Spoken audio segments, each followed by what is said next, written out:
Welcome to The Old World Lives, a Warhammer Fantasy Battles podcast. You can find us on Facebook at The Old World Lives, on Instagram at The Old World Lives, and you can reach us by email at theoldworldlives@gmail.com. And now, on to the episode. Hello and welcome to The Old World Lives, or a small part of it, with a guest, Joseph Piggott. Hello, lovely to be here. So Joseph is one of my regular opponents here in London. We've been playing since for as long as I've been here, pretty much. So could you tell us about yourself, who you are?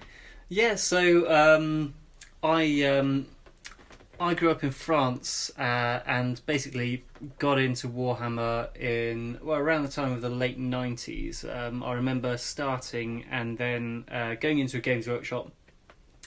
And there was a big sale on about a couple of years after I'd started. It was like a clearance sale, and I was like, "Oh my god, is Warhammer ending?" No, that was actually the clearance sale for 5th edition, and 6th edition was about to kick off. So basically, the real apogee of Warhammer Fantasy for me. So. And then I think, like many people, tried spend a lot of time in Fantasy and a bit of 40k. Lord of the Rings, and then went off to uni, and like everyone else, sort of really stopped playing until about 2-3 years ago. I just really wanted to. I had that big pang of nostalgia, and had the wonderful thing of being an adult with an adult's income, which meant that all the dreams I had as a child in terms of buying a decent sized army, along with obviously the joy of eBay, meant it was possible. So yeah, I got stuck in and haven't looked back since. Yeah, it sounds like the story of most people that are playing 6th edition now. So this episode is a Bretonnia special. So we will be covering the land of Bretonnia and the chivalrous knights that live there. And I thought Joseph would be a perfect person to interview for this because not only did you play Bretonnia before? I didn't actually. It's one of these armies I've always wanted to play out, but I played basically the Empire. But I don't know. I growing up, I was always fascinated by knights, and I'm finally now starting my own Bretonnian force. Yeah. So yeah, you're starting your Bretonnia force, and also you are a bit of a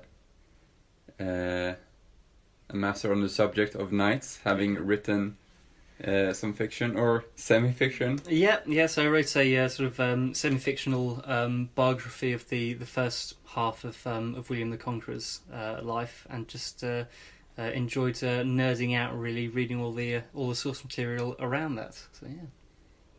Yeah. All right. So first off, I want to just ask, like, knights in general. It's very fascinating, like medieval history. And it seems like wherever you go in Europe, it seems like the favorite historical time period of anyone. And you can see even now just medieval fairs. I've been to a medieval fair in Sweden, in Gotland Island. It was awesome. Just within the old medieval walls. Yeah, absolutely. And there's also a great medieval fair in Lincoln, which was site of 2 or 3 big medieval battles, and that's a lovely medieval themed fair as well. So yeah, it's definitely not a period that's dying out in terms of interest. Yeah. And part of that is I don't know, the whole thing with chivalry, and there's like the perfect fairy tale material with heroism and yeah, absolutely. So I chivalry is one of those things where it's quite a nebulous subject, quite a difficult one to pin down. It's quite controversial for historians, but it's just been such a source of inspiration, and not just now, but even historically speaking, people would be harking back to chivalry and almost creating an age that didn't exist. And I think the beauty with Bretonnia is that because it's fantasy, we're able to take sort of the myths, the legends, all the things that we sort of wish had actually been around at some point in time. Combine that with history that actually existed, and you've just got this realm of infinite possibilities of chivalrous tales. So I think that's one of the big appeals of Bretonnia for me. Excellent. So should we get into Bretonnia and what it is in the old world, and we'll go back to the inspiration for it. Yeah, absolutely. So for those who perhaps haven't had the joy of discovering Bretonnia before, if you look at a map of the old world, Bretonnia is broadly speaking where France is on a map of Europe. It's also a very similar shape to France, so Brittany and Normandy are squashed in a bit. And all the part that's northeast of France, that's just wastelands up near Marienburg, which is perhaps for people who've been to the Pas-de-Calais actually a very good description of what it's like in real life as well. And then you've got the place names and the places. So you've got Bordeaux, which is very similar to Bordeaux, and it sits on an estuary in sort of the southwest of the country. You've got really French names like Aquitaine, Carcassonne, Brionne, that are places that still exist. You've got a big bit of forest that's similar to the forest of Brocéliande, which is sort of very big in the Arthurian legends. They call it the forest of Ardennes, which is a bit like the forest of Ardennes, which really exists. And then you've got some great play on words, like the Massif Central, which is the big bulk of mountains in France, becomes the Massif Orcal because it's infested with orcs. So there's always great stuff like that, and you've got the river Sanez, which is broadly speaking the river Seine. And Bretonnia is a rich agricultural land with plenty of vineyards. That's really where its wealth comes from. But yeah, the one word that describes Bretonnia really is chivalry.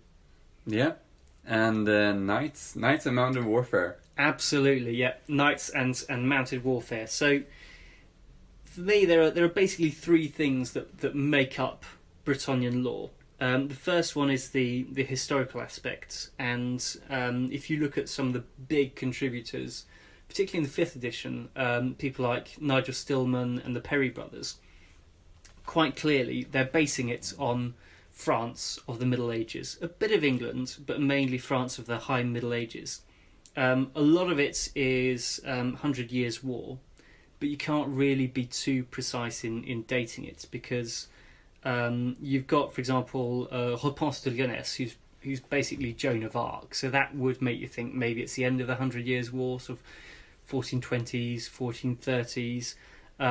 But then you've got characters like the latest king of Bretonnia is Louis Léoncoeur, which sounds suspiciously like someone's taken Louis, as in Louis VII of France, who was leader of the Second Crusade, and Coeur de Lion, so Richard Lionheart, one of the leaders of the Third Crusade, and sort of mixed them all together, copied it up so you can't tell it's a copy.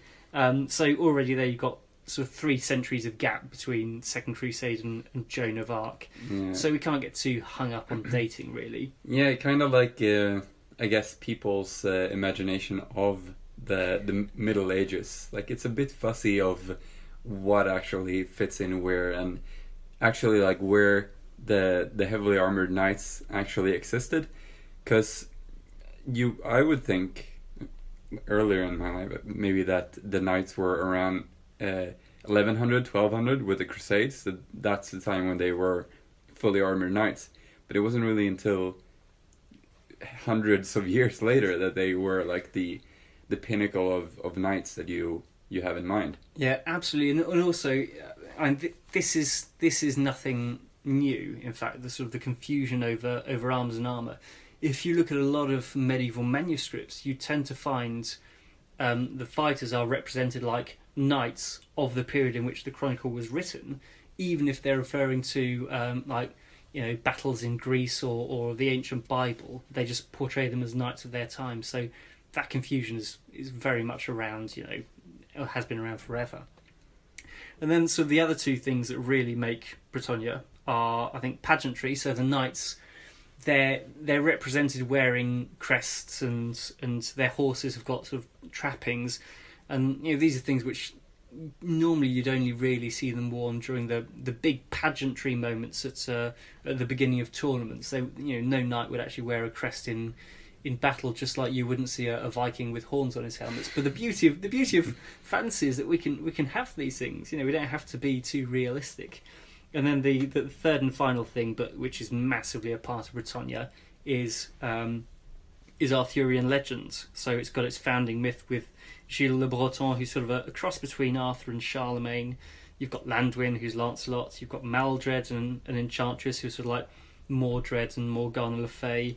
And again, a really appealing thing is that, yes, sort of there are centuries and centuries between the founding legend of Bretonnia and sort of modern day Bretonnia, but the Holy Grail is real. The Lady of the Lake is real. These aren't legends. These are very much something that keeps Bretonnian culture together. And I think that's something that's sort of it's really interesting. It's something that sort of comes across through a lot of medieval writing as well, because people are constantly looking back to the time of King Arthur, which again it's really hard to pin down because there's only really fragmentary evidence of there ever being someone called Arthur, let alone a King Arthur. But you see in the 12th century you've got Geoffrey of Monmouth, you've got Chrétien de Troyes, who are both writing about King Arthur. You've got Edward III creates the Order of the Garter, that's like the Knights of the Round Table, so that's like 1348. You've got Gawain and the Green Knight, written around 1400, and you've got Thomas Malory in like the late 15th century, and they're all looking at Arthurian legends. So it's something it's a fascination that's always been there, and I think it's something really clever that they combine Bretonnia with Arthurian legends, and it's something that's it's not gone away. This interest is still around. You've got for example Bernard Cornwell, who's writing, who wrote his Arthurian trilogy to tremendous success, and I think it's one of those subjects that will just keep fascinating forever. Yeah, it seems like a very natural fit into any fantasy setting, because most fantasy is loosely based around like medieval times. But swords and bows, that's the thing of fantasy, and then throw in some magic and just evil forces, and that is pretty much the essence of every fantasy world. Yeah, it really is. And also I think that the thing about Arthurian legend is that it's got quite a strong narrative, and I was listening with great interest to a previous episode of The Old World Lives, talking about narrative gaming, and that's something that I'm really passionate about. I think just it's wargaming is playing with toy soldiers, and there'll be different reasons why people enjoy it. Some people do it purely for the game, some people do it purely for painting, some people do it purely for narrative side, but the narrative is, for me, one of the most interesting bits, because it's what brings it to life. You're no longer talking about a unit moving across a battlefield, you're talking about knights charging in, and that's why people like to play Bretonnia. They like to talk about the tales of their knights fighting insurmountable odds. Yeah. Excellent.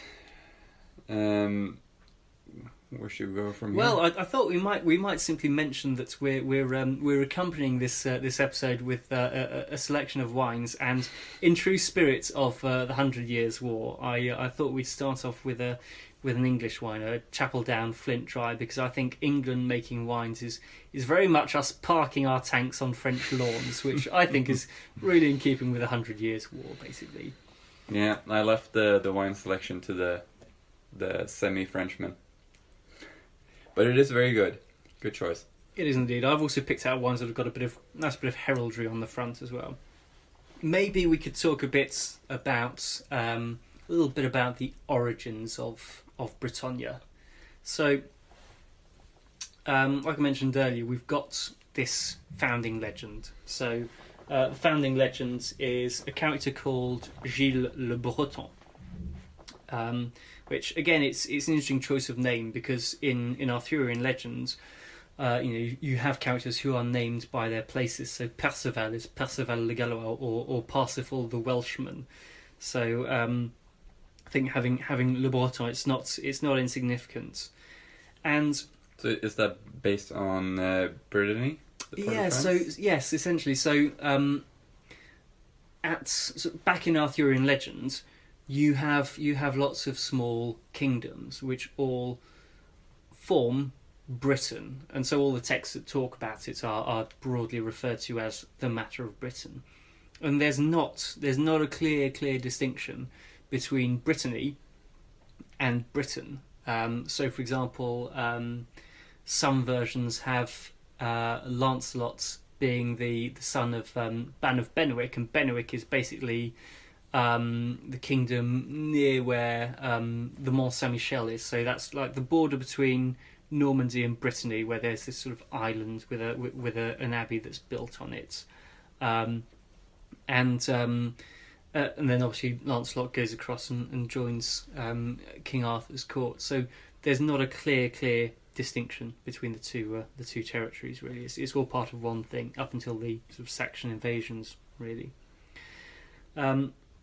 And Gilles Le Breton's a really interesting character because he's sort of a mix, as I said earlier, between Charlemagne and King Arthur and Charles Martel to a certain point. So one thing, which again is a massive attraction of Bretonnia, is that the Arthurian legends they're a tragedy. It's decline. It's continual decline.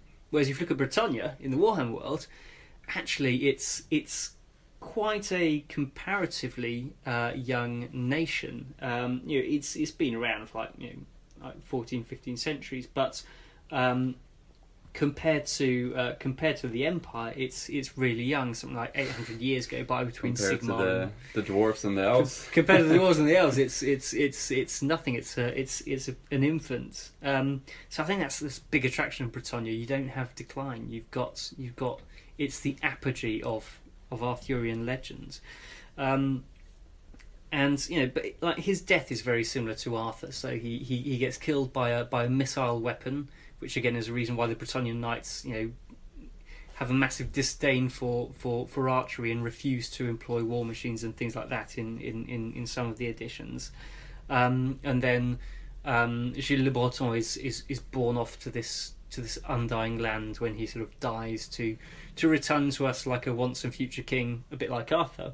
But he's also like Charlemagne. So at that point, Bretonnia's not one united kingdom. It's lots of small sort of kingdoms or dukedoms. We don't really have a proper name for them, and the whole place is overrun with orcs. And Gilles Le Breton has these 12 battles, and basically in each battle he's got a new companion joining him, which is got a massive ring of what you see in Monty Python and the Holy Grail, where each time they go to a new place they collect a new member along the way. It's very much got that, and basically through these 12 battles he clears the orcs out of the land. He founds Bretonnia and becomes the first king of Bretonnia, and that's when the dukedoms are properly established. Yeah, and they didn't have the help of the dwarves like the Empire did. That's the reason why the Empire was founded so much earlier, because they just funneled them out through Hellfire Pass, but they were still on the west side of the Grey Mountains, just hanging out. Yeah, no, absolutely, and it's one of these wonderful alliances that's just a pure coincidence. Just like Bretonnia with the Wood Elves, it's just because it so happens that they're chasing orcs that run into the forest of Athel Loren. That means that they then become allies.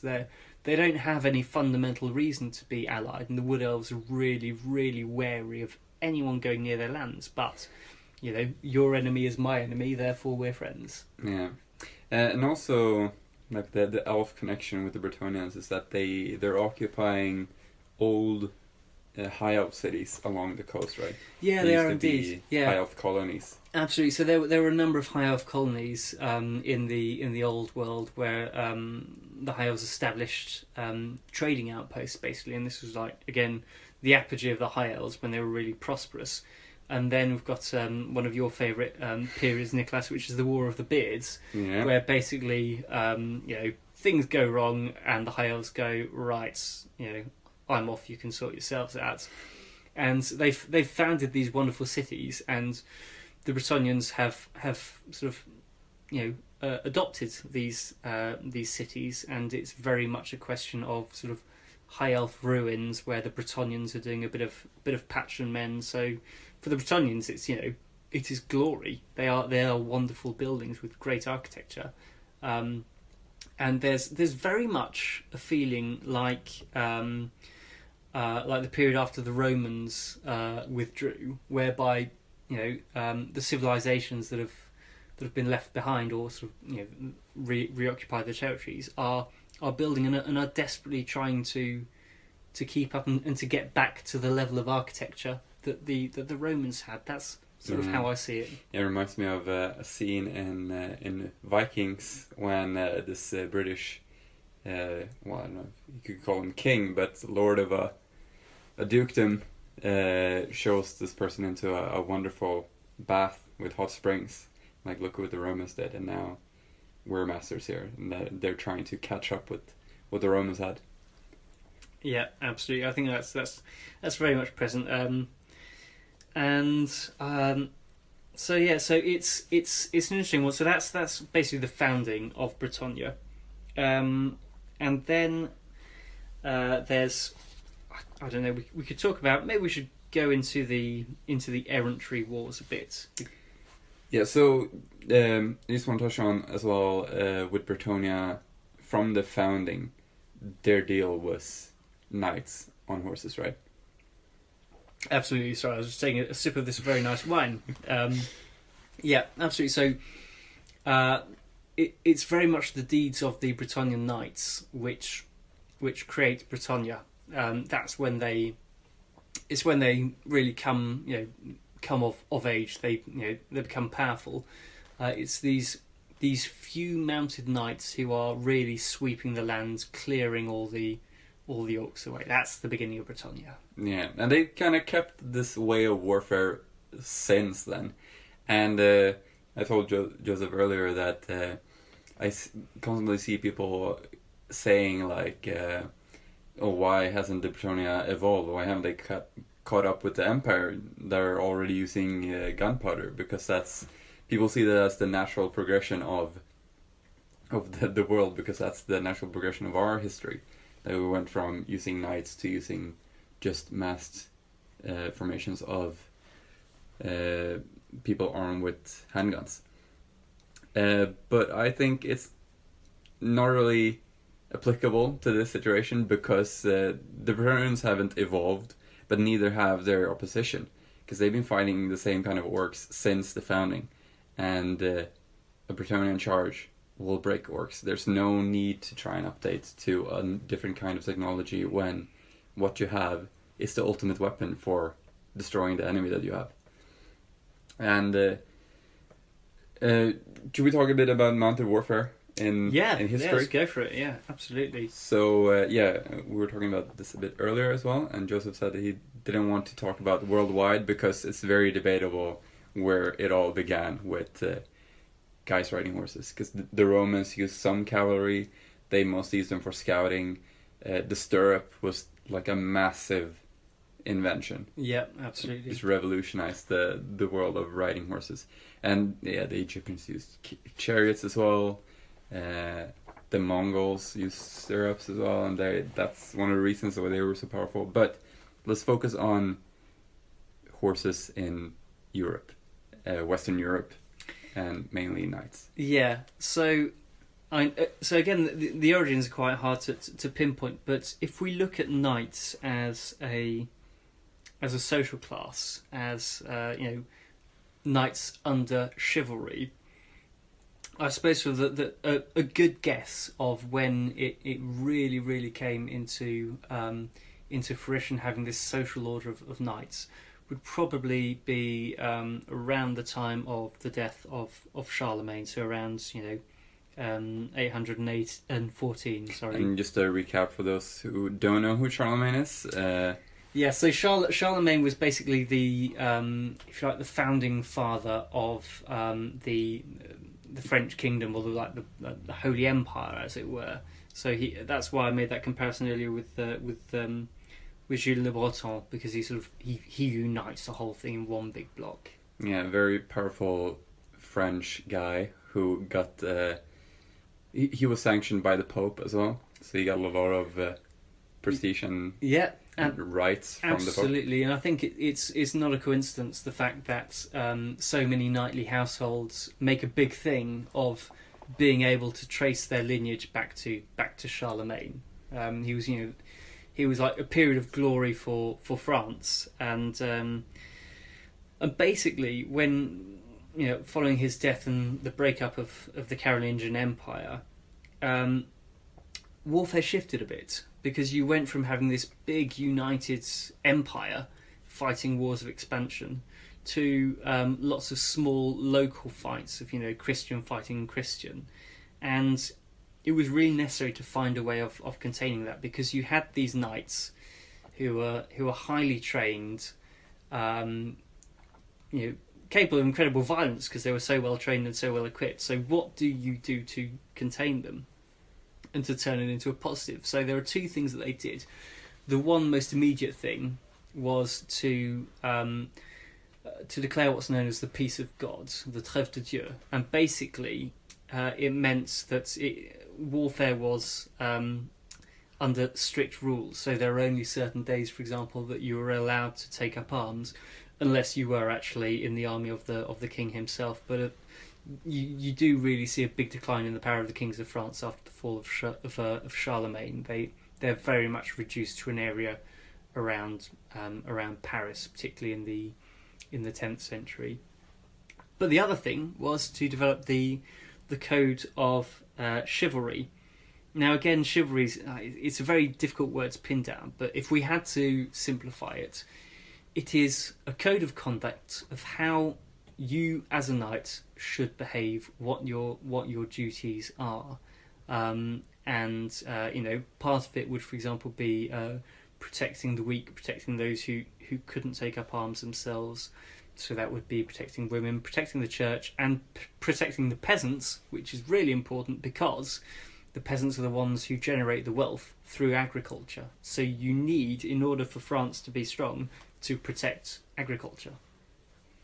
Yeah, and it was like a warrior class at this time as well, that you needed the peasants to be out plowing the fields, and then you also needed people to fight, and the people that could fight were the ones that could afford to arm themselves and to train, and they were the ones doing the fighting. So the armies at this time as well were a lot smaller than what you would consider an army. Yeah, no, definitely a lot smaller. I mean, for example, if you had 3,000 men on each side on a battlefield, that was a huge noteworthy battle that would be in the chronicles. But usually, and even if you look at the first battles of William of Normandy, we're talking about a few hundred men on each side. When he was just Duke, it's really a very small, very well trained, very well funded elite. That's the knightly orders, basically. Yeah. So when were knights active in Europe? Like between 1000 and 14 something? Yeah. So roughly? Yeah, I suppose that would be the apogee of knights. So obviously the Normans were massively effective with their cavalry, and they did come to dominate the battlefield. Although they had there were other dukedoms and counties in France like Anjou, for example, which also had mounted warfare. But broadly speaking, so if you're looking at the height of knights, you're probably looking at around 1200s through to I guess the Wars of the Roses. But even the Wars of the Roses, you do start to see a decline in the use of knights in favour of better trained, better equipped infantry than you would have seen before. Yeah, so we're talking about why knights went away, and there are many reasons, but it's a lot easier to pay for men to be trained, and it's a lot easier for you personally to not have to go into the field.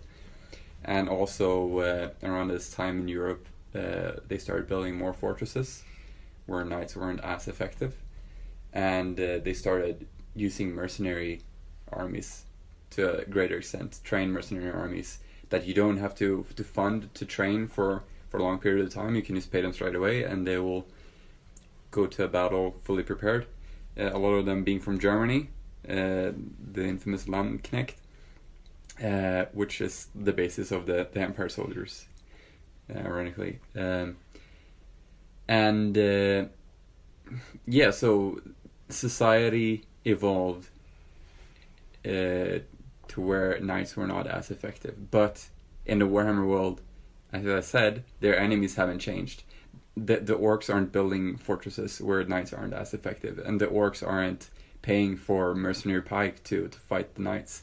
The orcs are just charging on in a massive horde that can be easily broken by a concentrated mounted charge. If you break their morale, they will run away.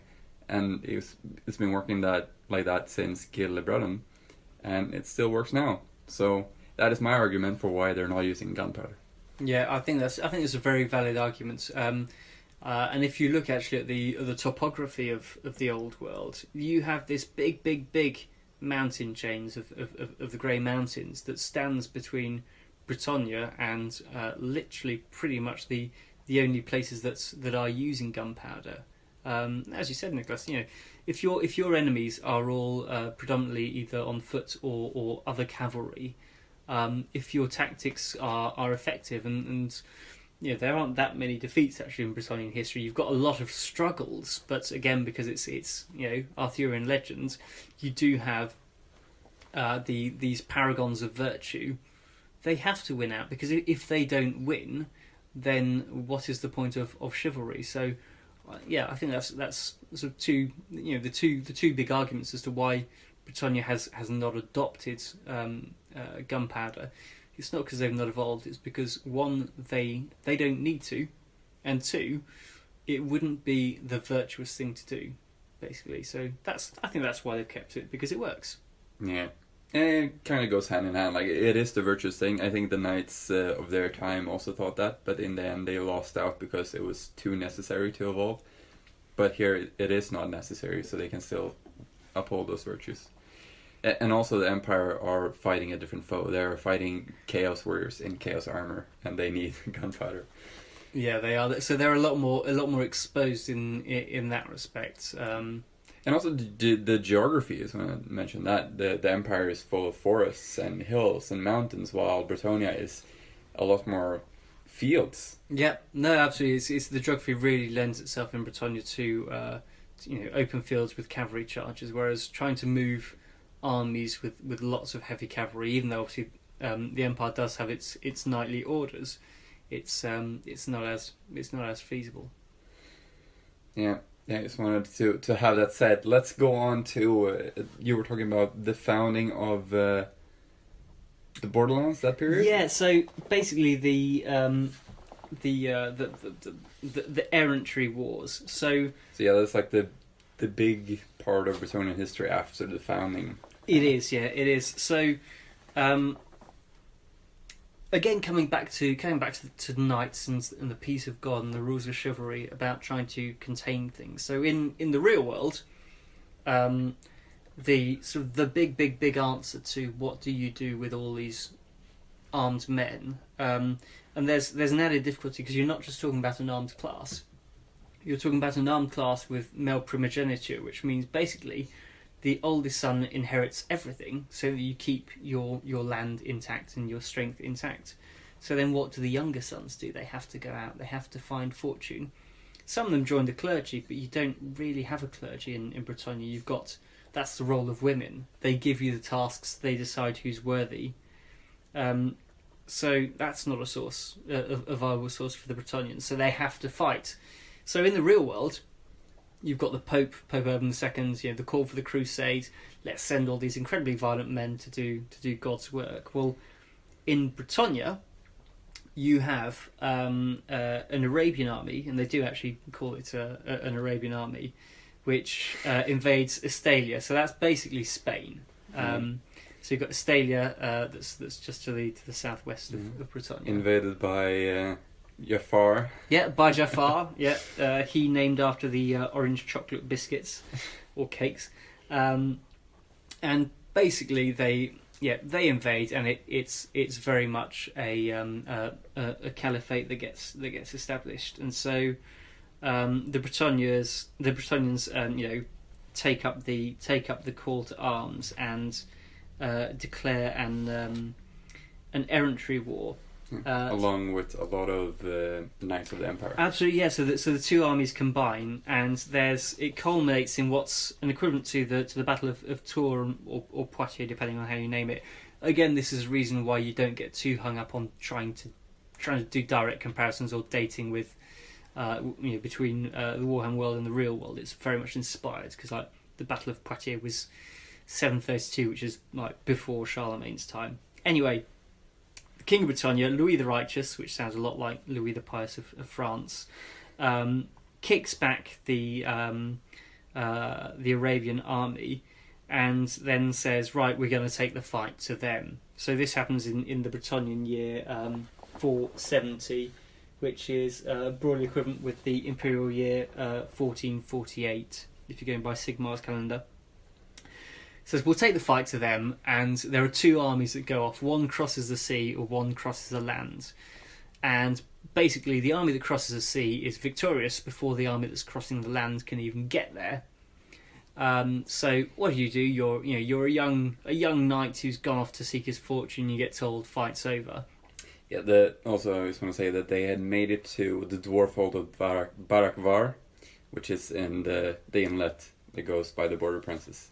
And when they reached that hold, they were told that the army has already won, and there's nothing for them to do there. Yeah, absolutely. So you've got the choice: you either go home having not really accomplished anything, or you stay there. And a lot of them stay there, and they create the border princes. So it's basically these realms where small knights have set themselves up as small lords, and you have regular fights there to expand your territory and claim prizes. It's basically the Balkans of it's basically the Balkans. Yeah, absolutely. So yeah, the dwarves were very happy, and they helped these guys out in clearing the orcs, because this area had been infested by orcs since forever. So you have like the mountain chain, the Grey Mountains, that go out from the World Edge Mountains, and to the north of them, you have the Empire. The dwarves has already helped them clear out the orcs and push them south into the Badlands, and then you have Bretonnia that have been cleared out of the orcs, but there's still orcs in the border princes.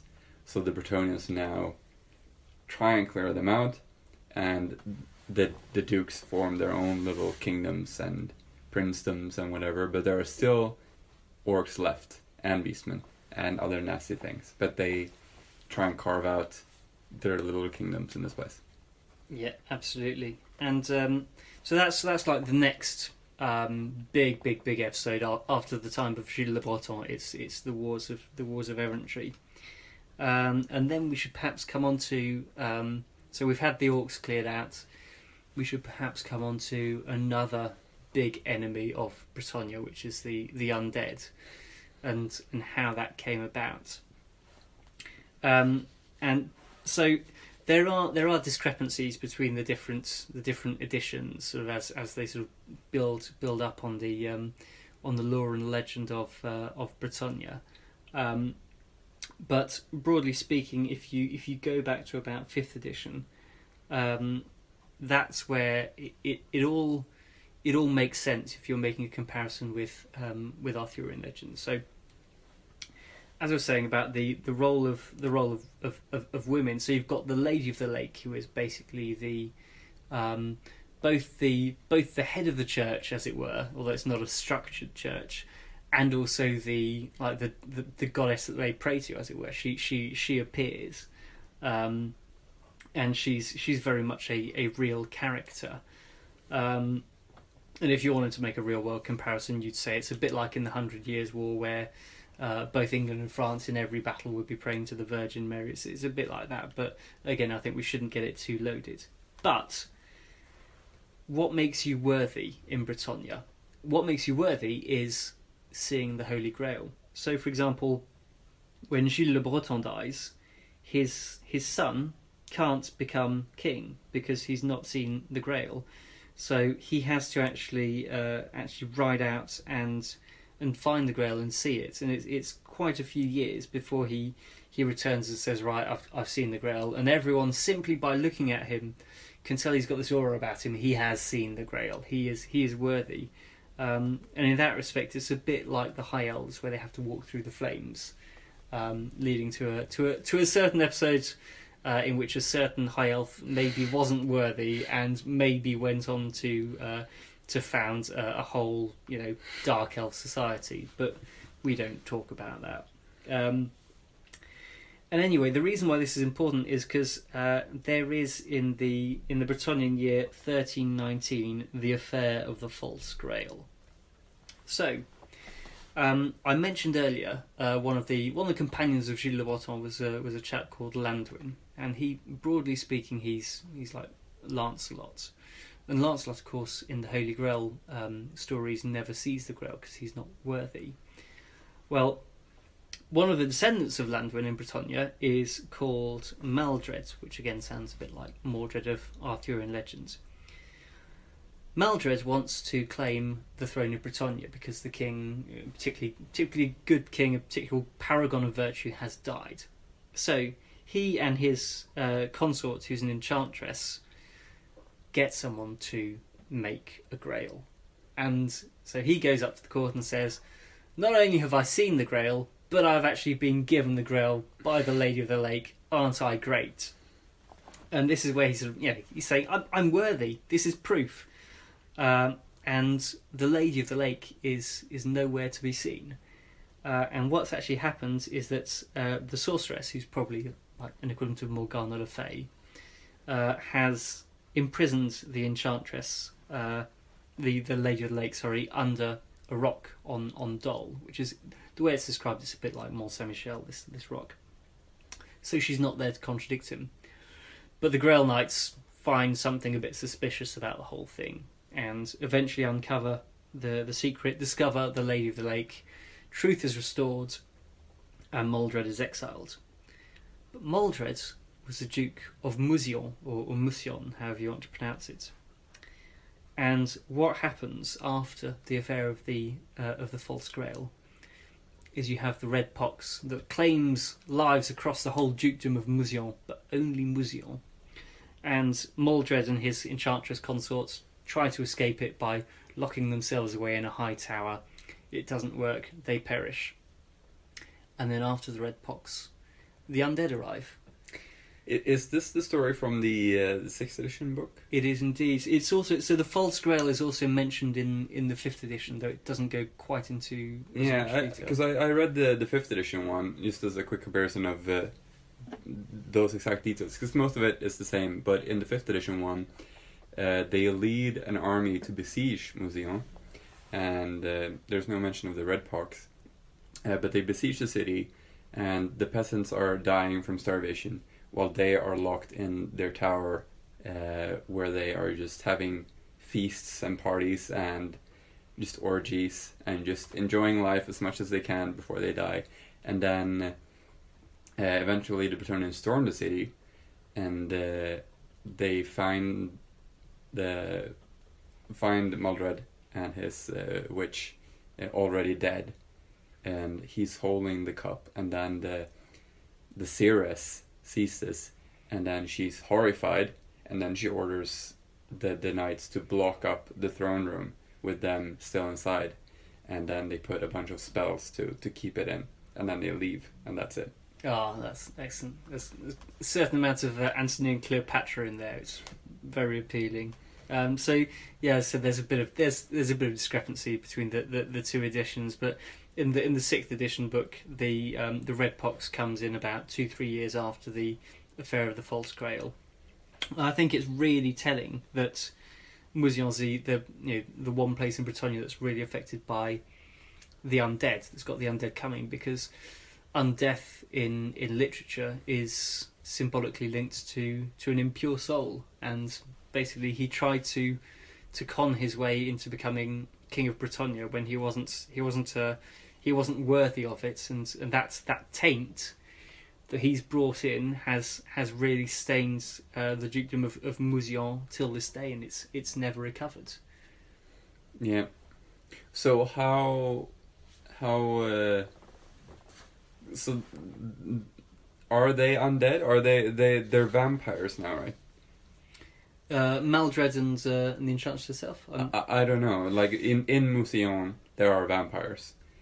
Yes, there are vampires, and there is a character who's, I'm trying to remember his exact name. You never hear his name itself. It's something like the Red Duke or the Red Knight, who emerges. Yeah, because it seems like they kind of, and also in 5th edition they say that they try and resettle Museum, but it's just a lost cause, and then they eventually set up fortresses around the tainted area and just like guard it from there, and then it seems like ill creatures have infested the area.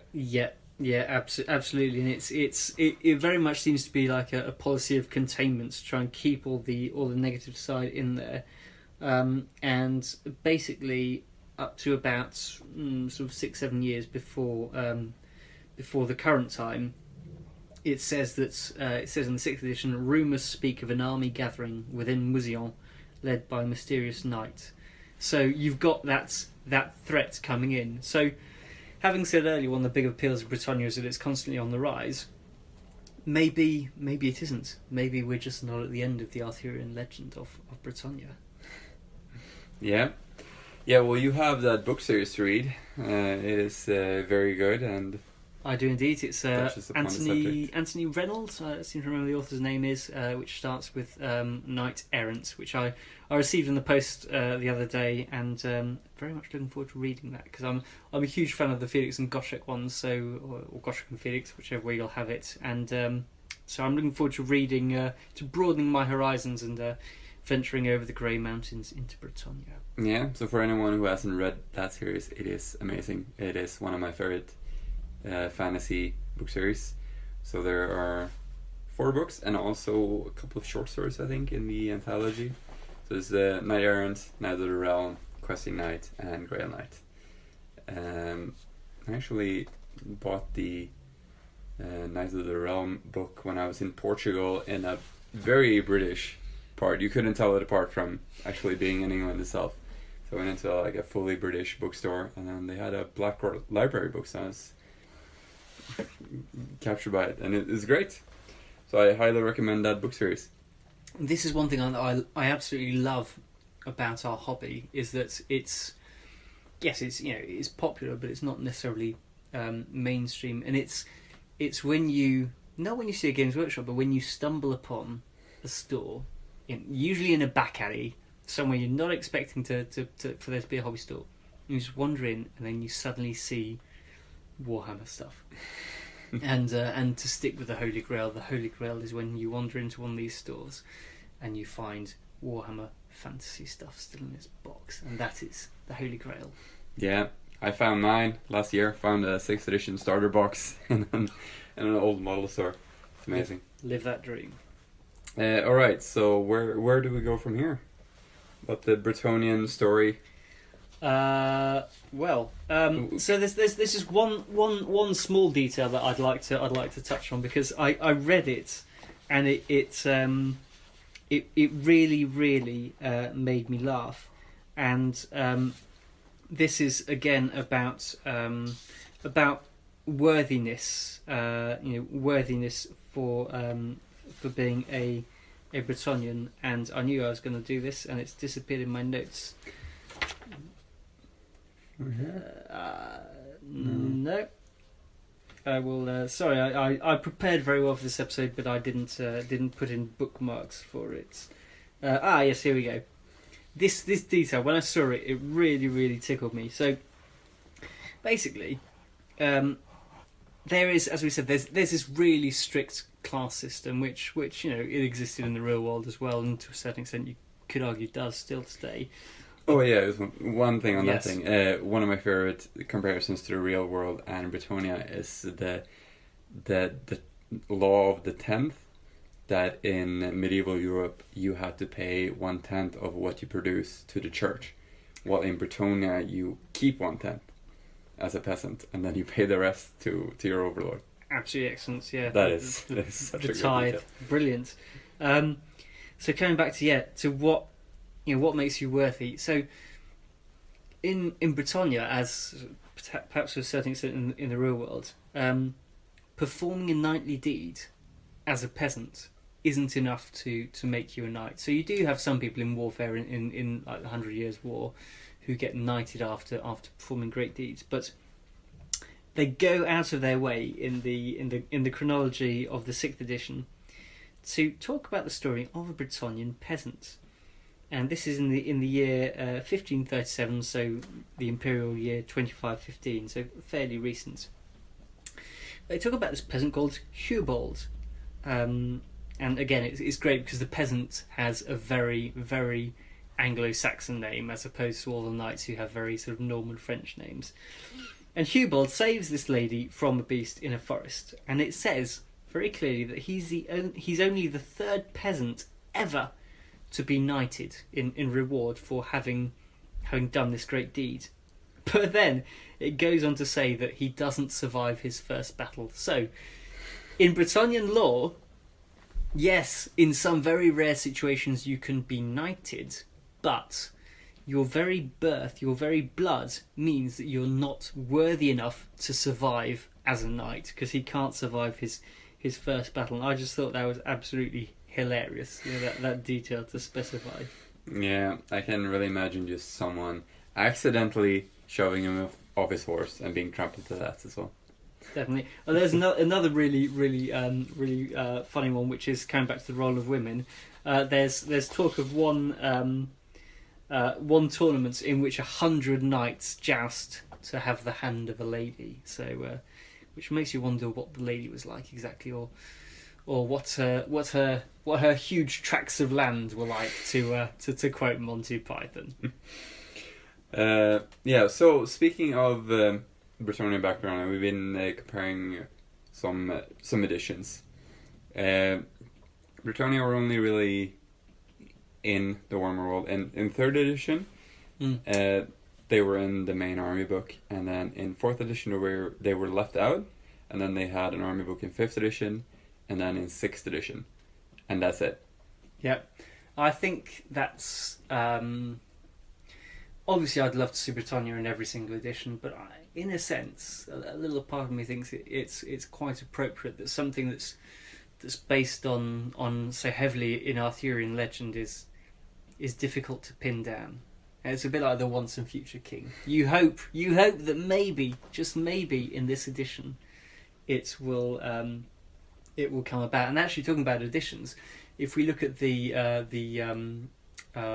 Old World project that's been teased by Games Workshop, and the map, which seems to imply it would be in the time of the 3 emperors. If that's the case, then this situates on the Bretonnian chronology with the affair of the False Grail, potentially, and the rise of the undead.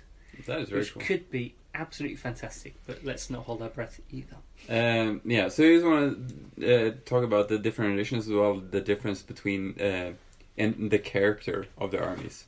So I've been hearing mostly about the difference between 5th and 6th edition, because they are very close, and I've heard that they are pretty different. Well, 5th and 6th edition were pretty different in tone. Yeah. Not so much in the actual lore, I would say, but more in how it was presented with the artwork and the painting of the miniatures.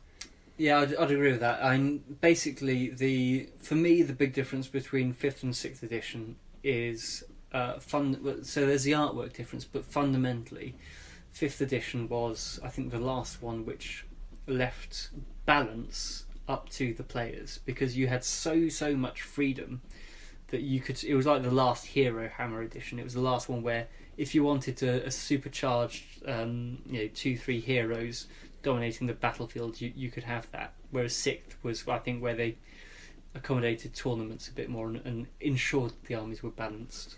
Yeah. So just a shout out to another fantastic fantasy podcast, the Crown of Command. They are more into 5th edition, and I've listened to them talk about Bretonnia there. They both have an army review, which is more about the units. And then there's a guy that came on from the US that played Bretonnians in 5th edition. And he said that he thought that the 5th edition one was... he said that was more Arthurian, and that the 6th edition was more French, kind of.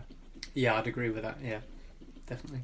But then I was looking at the 3rd edition army book, and in that, the Bretonnians seem more like they do in 6th edition, but even grimmer, I would say. Like, it was even worse to be a peasant back in those days, and even like all the knights had French names, and all the shitty infantry had like really bad names as well in English, like rascals and ruffians and people you don't want to be around.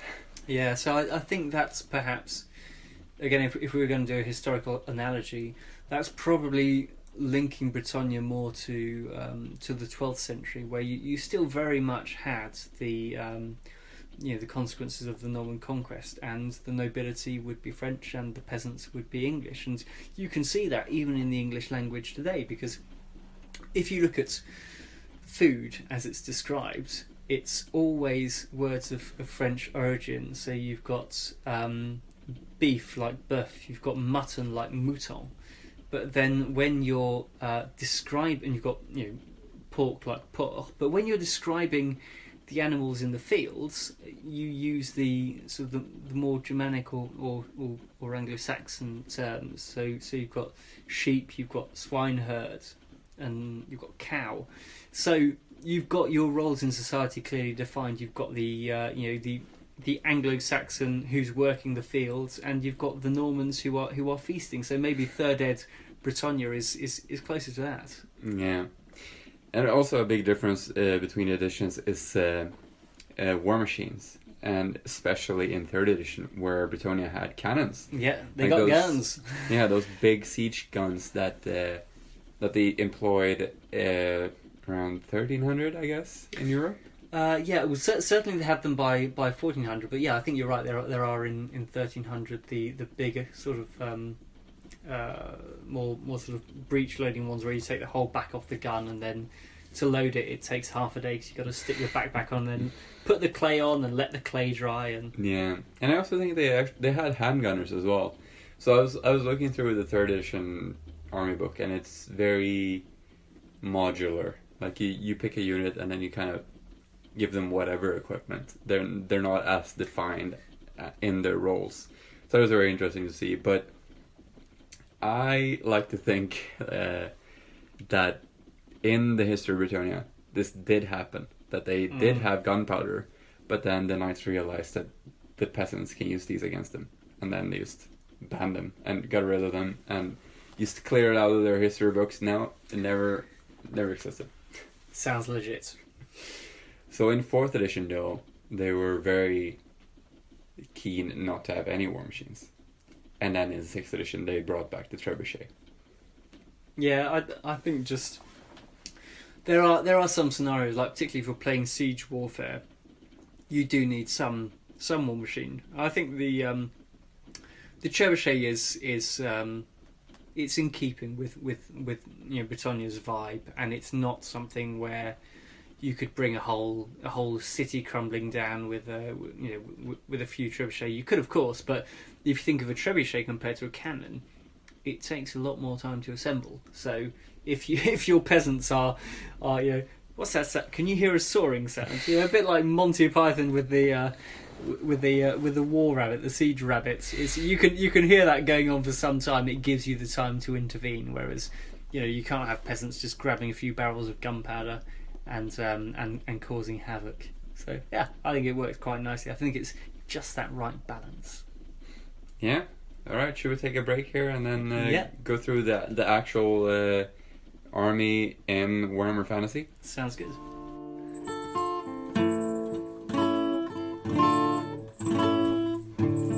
And welcome back. I hope you can hear the wonderful sound of outdoor Albion. Just a few raindrops here and there. Yep, a little pitter-patter of rain, and now we've got the sound of Bretonnia for you. Oh, if it works. Woohoo! Now this is the next bottle of wine, which I chose. It's a Caen, but I chose it purely because it has a French fleur-de-lis on the front, which seemed the most appropriate symbol for a Bretonnian episode. Yeah, today has really been Albion weather. Just going by the weather chart, the best we've had was a light drizzle.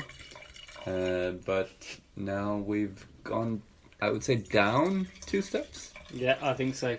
Yeah, definitely going to be a little bit of a challenge for your gunpowder weapons, which again is a great reason why Bretonnia doesn't adopt them. Yeah. So now we're going to talk about the actual army list. So we'll, as usual, mostly focus on the 6th edition army list and just drawing comparisons to the earlier versions.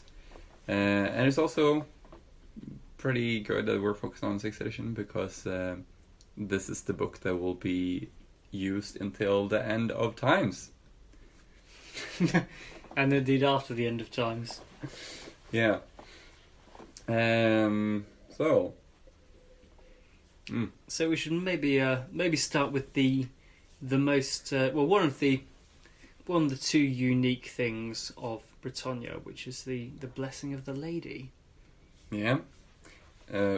I love this thing. It's just such a characterful rule for your army, and it is the only rule, I think, that just changes the way you play the game, kinda. Like it's not a big change, but it affects every game. It's really cool. It definitely does. So, the blessing of the lady is essentially that before the battle begins, the Bretonnian army can choose to kneel and pray to the lady. And what that means is that in the time it takes you to pray, your enemy gets to take up their position. So it means that essentially if you decide to pray, and you don't have to, you always let your opponent play first. Yeah, and it's a good thing and a bad thing. It is good that you know that. So usually when you deploy, you get +1 if you deploy first and so on. But if you already know that you're going second, that allows you to deploy in a way where it's not such a negative effect on your game, basically. So you can deploy more defensively if you know that you're gonna get shot to pieces or whatever. So it's nice to know that you're going second and then you get a buff. So I think 90% of the time a Bretonnian army will pray. Absolutely, and also if you're mounted, why wouldn't you? If you're a largely cavalry army, you know that you can close the gap quickly. So why not? I also generally like to go second anyway, because I like to let my opponents make an opening gambit in the hope it's going to give a telltale sign of their strategy.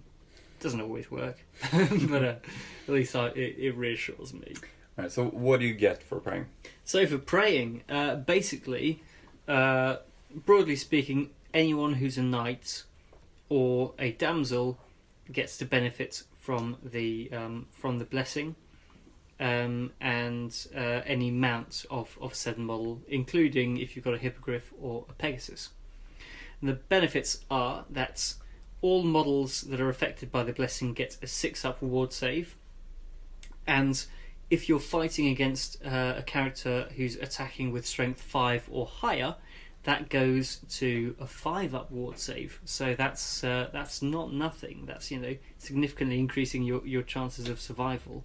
But of course, peasants are not worthy of knightly protection. Chivalry does not protect a peasant on the battlefield, so they don't get to benefit from it. Yeah, and you can also lose the blessing. You can indeed lose the blessing, and basically the way you lose the blessing is by being unknightly, unchivalrous. So, if you flee for any reason, the character or unit that flees loses the blessing. And if you turn down a challenge, you lose the blessing because it is very unchivalrous to turn away from a fight. So those are the only 2 things. They are indeed. It differs a bit in 5th edition. The blessing is basically your enemy when shooting at you has to take a test. Yeah, so they have to roll a 4 or more to be able to even shoot at a knightly unit, but it doesn't affect peasants as well. And then you can lose the blessing by the same thing, fleeing and refusing a challenge, but also firing missile weapons at an enemy cavalry unit that has a 4-up or better armor save.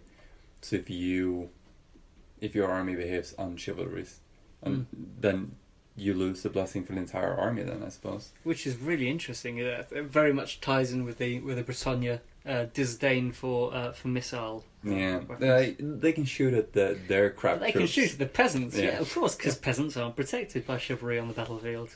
Definitely. Yeah. So the other big difference between Bretonnia and any other army is the page that Joseph is now turned to. Yeah, which is the virtues of the chivalric knight. So lots of armies have, in fact all armies have things like, magical weapons, armour, talismans, but only the Bretonnians have the virtues. And again, this comes back to sort of Arthurian legends where you've got, Sir Galahad, the Pure, and Lancelot, and so on and so forth. They've each got their own virtue, something that describes them. And in Bretonnian lore, it's basically each of the companion of Gilles le Breton has a virtue that was like their thing. So you've got the virtue of the penitence, virtue of knightly temper, but then you've got some other really interesting ones, like virtue of the impetuous knight, which is like Gilles le Breton's son was described as the rash, so really, really impetuous. I just want to say comparisons to other armies. I think the High Elves have something similar to this. Similar, but not a virtue. Yeah. Well, it's like an upgrade that is not a magical item or anything. Yeah, so that is true. That is true. Reflective of their character. They have the pure of heart thing and being a white lion character and stuff like that. And also demons have the demonic gifts, which is kind of similar, that you upgrade them, but it's not an equipment upgrade. Yeah, so you've got the sort of different blessings of the gods in the chaos thing, but they are more something which is bestowed on you, whereas a virtue is something which comes from your behaviour, from the way you act, from your character. Yeah, so there are quite a lot of them, and they're really good, actually. They are. They're very, very good value for points. So the most expensive one is 40 points. It's Virtue of the Penitence. You've got another one, in fact 3 of them that are 40 points. So for example, Virtue of the Penitence, it makes the knight stubborn, but he can't join any friendly units. But if you think about it, one stubborn character can hold up an enemy unit for quite some time. Yeah, unfortunately he can't be mounted on a flying mount. That would have been great, just locking up enemy units across the battlefield. Yeah, I think that we've got enough Royal Air Force without without that. But one of my favourites is actually the cheapest one, which is Virtue of Empathy. It only costs 10 points.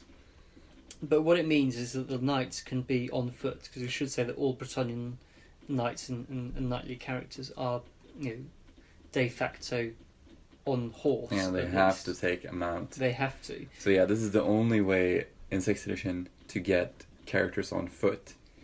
And looking back at the Bretonnian range, there are a lot of really good foot knights models. Yeah. Some really beautiful ones, yeah. Yeah, that is kind of tough to use in 6th edition because there's only one way to. Yeah, there is. And it's this virtue, and. But it's only 10 points though, and it should be said that virtues may be taken in multiples. Yeah. But if they are, then they cost twice the amount for each duplicate you take. Yeah. So like if you've got one knight Virtue of Empathy, it's 10 points. The second knight would have to pay 20 points, the third knight would have to pay 30 points, and so on and so forth. But the great thing is, Virtue of Empathy allows you to fight on foot.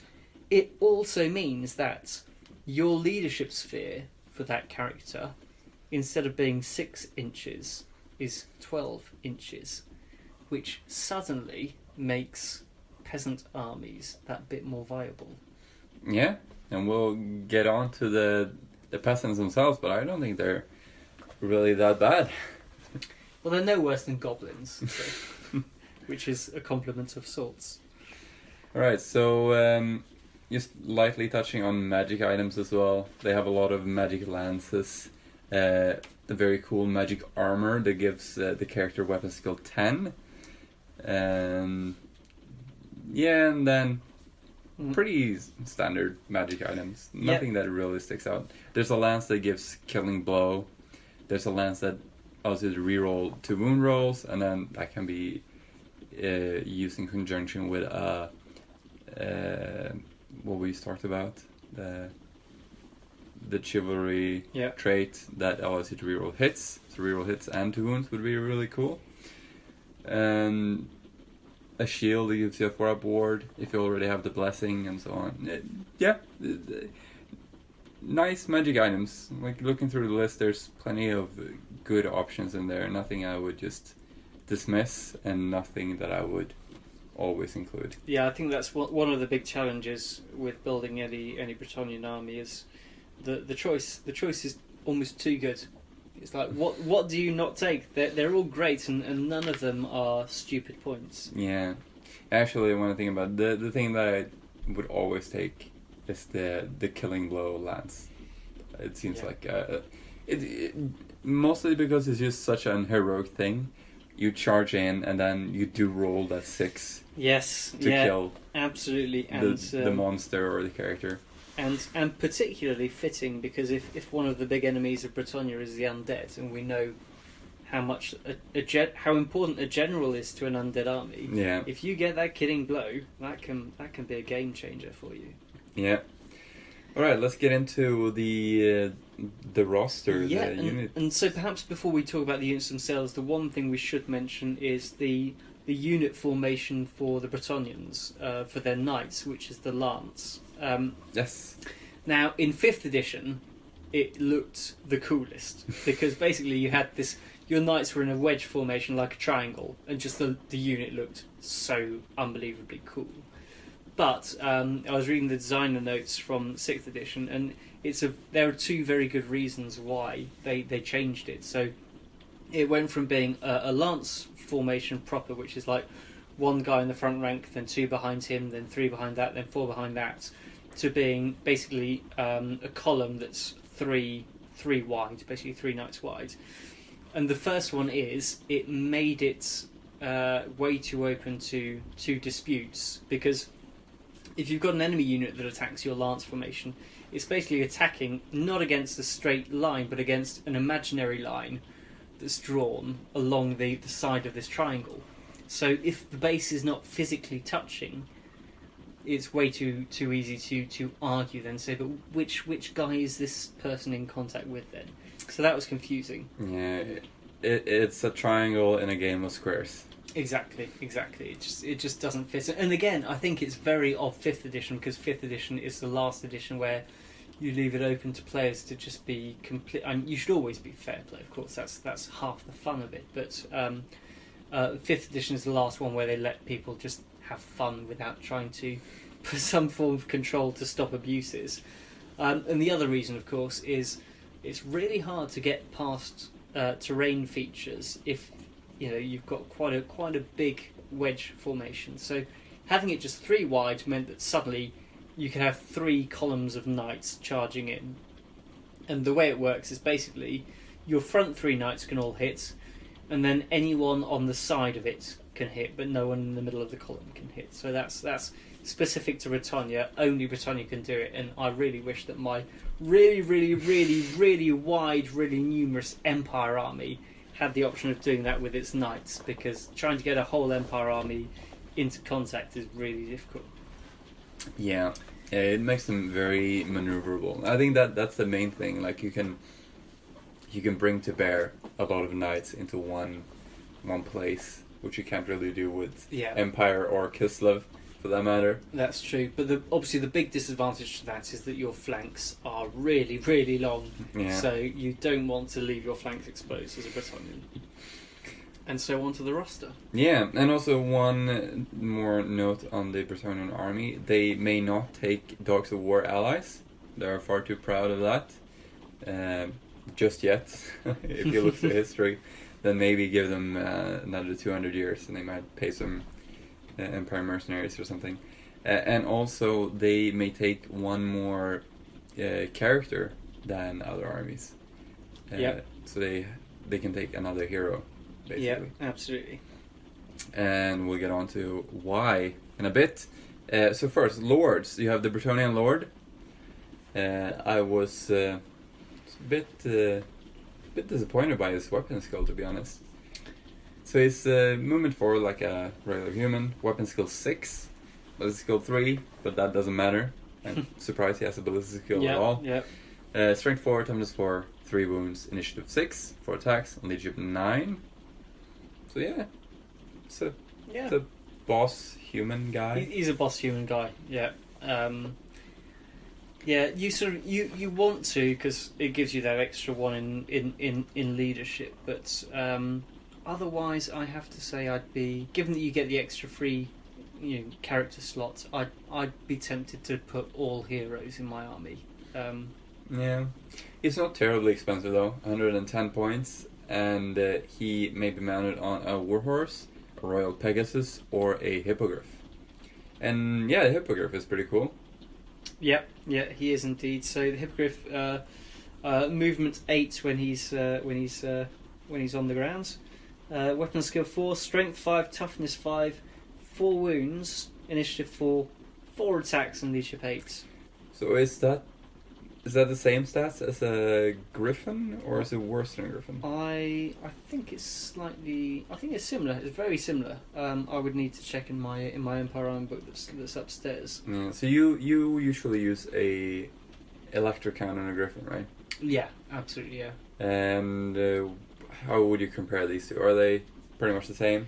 Yeah, I think I'd use them in very similar ways. And the key thing is that they've both got terror. They've both got a decent attack value. I think they're pretty much identical, actually. I will check in a moment. I'd use them in a very similar way. I find the Griffin quite difficult to use because, and it's the same with the Hippogriff here. They can fly, which is great, really flexible, but you've got a lot of points tied into that one model. Yeah. They cause terror, which can be huge.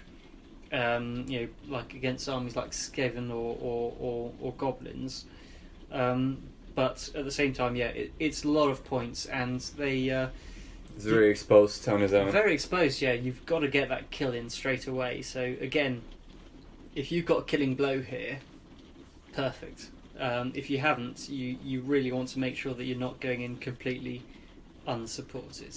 Yeah, because as you've noticed as well, just static combat resolution can force him to run away pretty easily. Yeah, it really can, really can.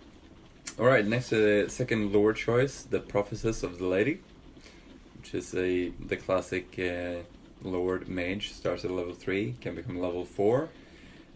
So, Bretonnian magic, it's one of the weaker, I would say. Yeah, it's... Again, coming back to the role of women in Bretonnian lore, they are inspiration rather than fighters themselves, and it really shows here. The Prophetess, quite expensive, 190 points for level 3, you'd use magic in Bretonnia. You definitely use it because you don't have the war machines, but they only have access to beasts and life. I think.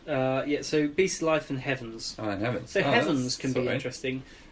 Beasts is a really interesting one because it's very situational. It's very situational, as we've learned. Beasts is great if you are facing any army with a lot of cavalry or monsters. It's really useful then because you can completely wrong foot your enemy. But if they don't have cavalry, you're quite limited in how useful the spells are. But Heavens can be really, really useful. Yeah, I mean, Heavens has got a unlimited range or long range damage spells, so they're always going to be good. Yeah, definitely. So I'd be very tempted by Lore of Heavens, but you can only have Heavens if you go for the Prophetess. If you have just the hero equivalent, you can't take it. Oh yeah, that's why. That is why you had that. Yeah, absolutely. Because who would pay for a Prophetess if you can have a Lord? Yeah. Alright, on to hero choices. We have Paladin, which is 1+ choice. It is indeed. And it is a 1+ choice because you have to include a army battle standard in a Bretonnian army. Yeah, definitely. And so battle standard bearers, it's one of those things where I still can't decide whether on the whole they're worth it or not. I've seen arguments on both sides, but when you've got your points limits and your limited number of slots for heroes, it's give or take. They're quite vulnerable, but they do give you that extra boost. But Bretonnians, of course, it would be unthinkable to not have your lord's banner flying in the wind as you charge in there. Yeah. So looking at it, you can have magical banners, and there is a really good one in Bretonnia that ignores the enemy rank bonus, but that is 100 points. So you would sink a lot of points into getting that buff. Yeah, you would indeed. Though I'd say a little part of me really wants to try a really reckless thing, which is giving a knight the virtue of empathy so he's on foot, and then the banner of the lady. Put that knight in a unit of Bretonnian peasants, and just take that into a tournament to see what happens, because I don't think people would expect to come across a unit of peasants and then not have any rank bonus. But I can imagine that if you get a lot of peasants dying, then your rank bonus won't necessarily do that much. But I would just love to see people's faces when you say, "Oh yeah, that's the banner of the lady." But then it would be the most expensive unit of peasants you ever saw. Yeah. Saying that though, paladins are pretty cheap for what they are. I mean, I think they are the same price as an empire captain. Yeah. 60 points. You get the classic heroic stat line. Although less political than captain, I guess, but that doesn't matter because skill, not really chivalrous. Weapon skill 5, strength 4, toughness 4, 2 wounds, initiative 5, 3 attacks, leadership 8.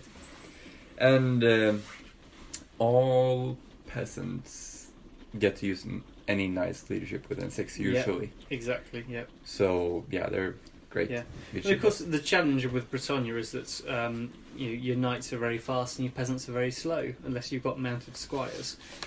So how do you get them to keep that aura of influence? Yeah.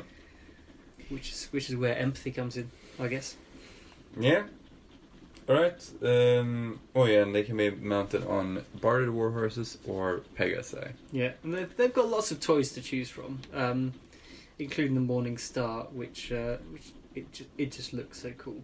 Yeah, it might not be that great, but it just looks really cool. And the second hero choice is the Damsel of the Lady. Yeah, so this is a lot more viable. It's 70 points for level 1, so you can have your nice scroll caddy tucked into the middle of a convoy of knights, a lance formation of knights. So yeah, I think it's definitely worth it. I wouldn't say no personally. Yeah, it's I would say it's more of you get the benefit of being a caster, but it's not really viable as a caster. Like, it won't really do much. Like, it's not worth investing in a magic heavy Bretonnian army. No, I'd love to see someone. Please do write into the podcast if you've ever tried being magic heavy Bretonnian. I'd love to hear the results, because maybe we'd be surprised. Maybe simply virtue of the unexpected. Yeah. All right, on to the regiments then. Yeah, absolutely. So should we start with the Knights of the Realm? Yeah. So they are also a 1+ choice. Yeah, you have to include them in your army. You have to have them. And they're pretty decent. They're 24 points. Weapon skill 4. Strength 3, but obviously they've all got lances. Initiative 3 and leadership 8. So a good solid unit. And elite humans. Yeah, elite humans. And one of the things that's great about Bretonnia is that here's a perfect example. You have to have a champion, but the champion doesn't cost you any extra. So that front rank gets an extra attack, basically, at no extra points. And that's not nothing, because that's great.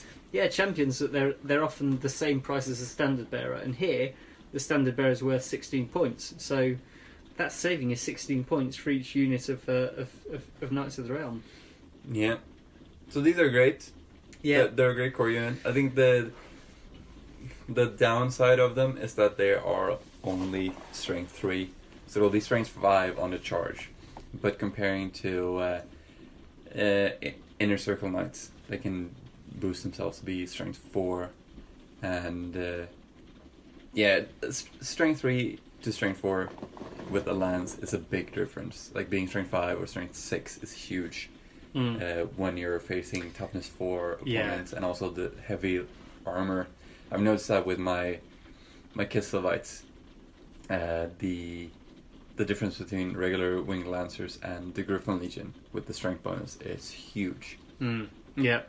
I found the same reason why I usually, on the advice of another contributor to this podcast and regular opponents, is to take Empire Knights as inner circle, because you can only do 1, or technically 2 if you take White Wolf as inner circle too, but just that extra 1 in strength really does make the difference. But one thing we should say about the Knights, which we didn't mention earlier, is the vows. Yes. So the Knights of the Realm have the Knight's Vow, which basically means that Knights are... they ignore panic caused by peasants, basically. Yeah, like orcs and goblins. Yep. That's a good thing that we mentioned that. So you have the Knight's Vow, and then you have the Questing Vow. Yep. Which allows you to reroll psychology tests and ignore peasants as well. Yeah, but you can't take a lance, whether magical or mundane. Yeah, and you can't be joined by characters with the Knight's Vow. So it's like a pyramid shape with vows. And then finally you have the Grail Vow, where you have seen the Grail, and you are blessed. And you're immune to psychology. All your attacks count as magical, whether with a magical or a mundane weapon. And you can only be joined by another character with a Grail Vow. So I don't know if we mentioned that, but you have the regular knights, and then you have the questing knights that are out looking for the Grail, and then you have the people that have seen the Grail. And all your characters they start with the Knight Vow, and then they can be upgraded for point cost to be questing knights or Grail Knights. Yeah, and there's a really interesting bit actually in the 6th edition book where you see King Luan Leoncoeur's heraldry, and you see it evolving. So it starts with just a lion, and then as he progresses, you have the different stages. So he becomes Knight of the Realm, and he's got a golden outline. He's got parchment attached to it. Then he's a questing knight, and he's got another symbol attached to it. And then he sees the Grail. He's got suddenly the lion is holding a Grail, and so on and so forth. It becomes Duke against the sword. Yeah, I really like the questing knight shield. It just looks so beat up. Like it's been on the road for a long time. It's looking for the Grail. Yeah. So that's great. I think the thing about Bretonnian heraldry, with it all telling a story, is just fantastic. Yeah. Alright, so that's the Knight of the Realm, and then you have the Knight Errant. Yeah, so the Knights Errant are basically they're out looking for trouble. You know, they're looking for a mission. It's the young, the impetuous. They just want to fight. And in fact, they have the special rule of impetuous. So they cost 20 points, so 4 points less than Knights of the Realm. No minimum number of Knights Errants, but you can have as many units as you want. Any units 5 up in terms of numbers.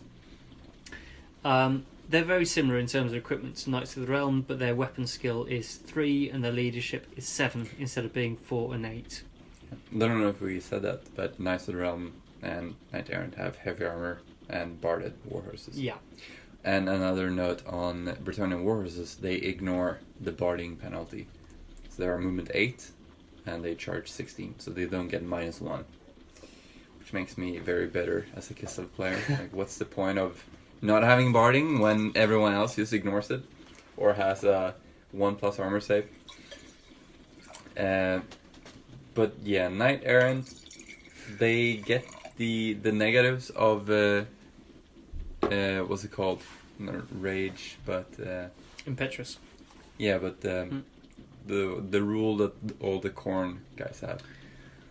They get +1 attack, but they have to charge the closest enemy. But the Knight Errant, don't get +1 attack, but they still have to charge the closest enemy. Yeah, it's impetuous. So it's called Rage, I think, for Khorne, but it's called Impetuous here. So basically, after charges have been declared, if any impetuous knights did not declare a charge but are within charge range of an enemy, they must take a leadership test to restrain themselves. And if they fail, they charge. Yeah, so at least they get a leadership test. So you could put a hero in there to give them leadership 8. Otherwise, you have to test on leadership 7, or they would have to charge the closest enemy. I have seen Knights Errant used in very small units to effectively do the role of light cavalry. Yeah. So you can see that. Like you give them a musician. Yeah, 100 points for 5. Yeah, why not? And do they also get a free champion? No, they do. They do. Yeah, they get a cavalier in this case. That's pretty decent then. Yep. All right, moving on to the lowborn. Yeah, the peasants, and the peasants are so cheap. It's fantastic. So okay, men at arms and bowmen, both of them have weapon skill 2, so they're not going to do much damage in close combat. But the great thing about the peasants is if you lose a peasant's standard in battle, you don't actually lose the victory points for it because they're insignificant. It's so funny. It's 100 points. It's a lot of points, really. It is a lot of points, yeah. And like the enemy deem their banner to be worth less than a Skaven banner or a Goblin banner, whatever. Right? Imagine what are they even hanging up there? Just like dirty old socks? Or something? Socks. It's their laundry. It's laundry day. We just got caught out in the middle of the laundry day and went into battle. It's great. But so men at arms, they cost 5 points. Yeah. Weapon skill 2, strength 3, toughness 3, 1 attack, leadership 5. You don't really care too much about the leadership if you can keep them close to a knight. And again, if they flee, they don't cause panic in your army because the knights will just ignore it. So that's absolutely fine. Equipped as standard with shield, light armour and polearm, which counts as a halberd, so +1 strength. That is so great. That's so great. Like usually you would have to pay to even have armour and pay to have a shield and pay for the halberd. Yeah. You just look at your Empire troops. They're exactly, yeah. so expensive. You'd be like 7-8 points for that. So 5 points here, which is great because it means you can choose between using your halberd to fight, or you can do your hand weapon and shield, which automatically gives you 4 up. 4 up, exactly. It's great. 4 up for a peasant, not bad. Literally, this is why I was talking about having the banner of the lady with a knight with vow of empathy is because all they have to do is not bleed too quickly, and suddenly they become useful, which is really interesting. And again, if we're doing the analogy with history, if you look at the pipe rolls of Henry V in his Agincourt campaign, you can see why he had so many archers. They're just so cheap, and it's really reflected here. The peasants in Bretonnia are cheap. So you move on to bowmen, 6 points, ballistic skill 3, not great, but then no worse than an Empire guy. And you can have a villain. So again, going back to the Anglo-Saxon terminology, in 3rd edition, villain gets you to the magnificent ballistic skill of 4. Again, leadership 5. Not really that necessary. You can give them light armor if you want. I probably wouldn't bother because it's 1 point and most stuff can get through. My rule of thumb is never give anything light armor unless you can also give them a shield. Yep, I agree with that entirely, with the exception of pistoliers, of course. And you can give. Well, they automatically get defensive stakes. So you've got there's very much a an Agincourt thing going on here, where the archers planted stakes that they sharpened, and you can tell how effective they are because the French cavalry wouldn't charge. It took the archers moving forwards, planting the stakes again, and starting to shoot at the French knights for them to charge. So that's very much carried through into Bretonnian lore, and yeah, they're very cool. Or counts like a a wall. It right? does. Yeah, it's basically a wall. So if you're standing behind it and don't move, you keep it. But if you move, you lose it. Yeah, exactly. Yeah. And if the enemy charges you while you're behind this wall of stakes, then they can only hit you on 6s. Yeah, which is, again, like, just all we're asking is that you don't bleed too quickly. That's literally the job description. Or you can pay 1 point per model and upgrade them to skirmish, which basically makes them squires from 5th edition. Yeah, so he was touching on that, the difference between 5th and 6th edition with the unit choices. You had men-at-arms, and then you had bowmen, and then you also had squires. And then you had mounted squires that we'll get onto. But the squires in 5th edition were pretty modular. They started out as skirmishers with close combat weapons, and then you could buy bows or buy spears and stuff. But yeah, they basically rolled that into the bowman here, because I don't think you would ever use a skirmish unit with spears in the first place, or with swords. Yeah. So yeah, they just made them into an upgrade for the peasant bowman here, and a lot cheaper than they were in 5th edition, because they used the bows for 4 points. Absolutely, yeah. So 5th edition, everything started cheap, but then you had to pay so much to get the extra kits, which is why you can understand it being another hero hammer, because like if you're talking about like almost doubling the points value of your squire just to give him the basic fighting kits, you'd be like, well, I'll just get another hero. Yeah. All right, on to special choices, and you've got some beauties here. I find it so hard to choose between them. I don't want to say no to any of them. In fact, I want more than one of some of them. So the first one is the Questing Knights, 28 points per model. As we heard earlier, if you've got the Questing Vow, you can't have a lance. So instead, you get your hand weapon, a great weapon, which are usually exquisite swords, heavy armour, and shield. And which can seem a bit odd having shield and great weapon, but frankly, why if you're facing a shooting army, you want that you want that shield against the attack. So I was distracted because there's a leak that started in the roof, which really shows how maybe I'm aspiring to be a knight, but really living in the dwelling of a peasant. So I'm just going to put a bucket under that. And let Niklas continue. So yeah, we have the Questing Knights. They have strength 4 actually. Other than that, they have the same stats as Knight of the Realm, and as you heard, they have grey weapons. Grey weapons compared to a lance, I mean, they do the same thing on the charge. Besides the fact that you don't get your shield in the fight. But if you kill all your enemies, it doesn't matter that much. And also, in the next fighting round, you still get your strength bonus. Yeah. I would say with Questing Knights, there are so many good options in the special units, as Joseph said, that I would be hard-pressed to take Questing Knights, because you have Knights of the Realm, they're really good on their own as a core unit, and then we'll get on to the Grail Knights. So like you have that slot filled for Knights, and then the special choices are kind of what you would use to complement your army. Yeah, I see that point of view, but as an Empire player who played with Knights with Strength 3, I know that you stay bogged down for so long. If that first charge doesn't do it, you stay bogged down. So yes, Questing Knights are more fragile, because when you get in there, you haven't got your shield, so that extra bit of save.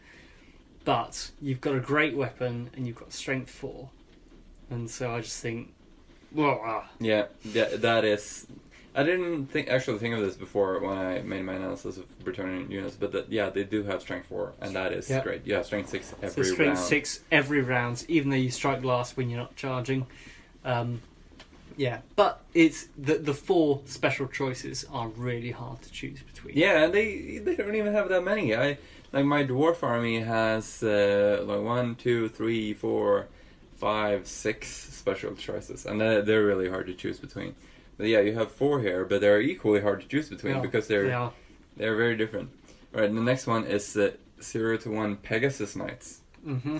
So Pegasus Knights were not in the earlier editions. You could have a hero on a Pegasus, but you couldn't have a unit of Pegasi. Pegasi, yeah. And I really, really like the Pegasi. Actually, I was thinking earlier, if I would do a Bretonnia army, it would be what is dubbed the Royal Air Force. Mm-hmm. Which I don't like this, but they have a term for an army build. I mean, an Empire army with knights is not called the Imperial Stables or anything. No, because not that many people do it. It's usually, but you have the Empire gun line, which is derided for being a bit too easy. Yeah. Well, I think it would just be really cool. It would be a very fantasy thing. Because I think... and a friend of mine told me, like, we were discussing fantasy armies, and he said that he didn't really like Bretonnia because they were too much anchored in the real world. And they were just... There was not enough fantasy in it. And I think Pegasus is, like, what really brings out the fantasy element. Yeah, which is so. There's I take two very brief points on that. One is anchored very much in the real world. Yes, that is something which the Perry twins said, is that they deliberately wanted the Bretonnians that they were sculpting to be 100 Years' War French. That's what they wanted, and so it's perhaps understandable that they went off and formed their own company that focused entirely on historical figurines. And the other point is, in terms of the Royal Air Force and saying it could be quite cool. Yes, I think if you have a convincing narrative behind any army, I'm then fine with whatever you build. My problem is only when someone optimizes a list and then can't give me a valid reason why these units would be fighting together. So no, Royal Air Force I have no problem with because it's a valid narrative. Alright, so on to the actual unit and what we're talking about. So the Pegasus Knights, if you don't know what a Pegasus is, it is a horse with wings. It is indeed. So the Pegasus is in Greek mythology, and it's Bellerophon who rides the Pegasus. So he comes across this. There's this mythical horse with wings that the villagers are talking about, and no one can tame it. It's too unruly. It's too wild.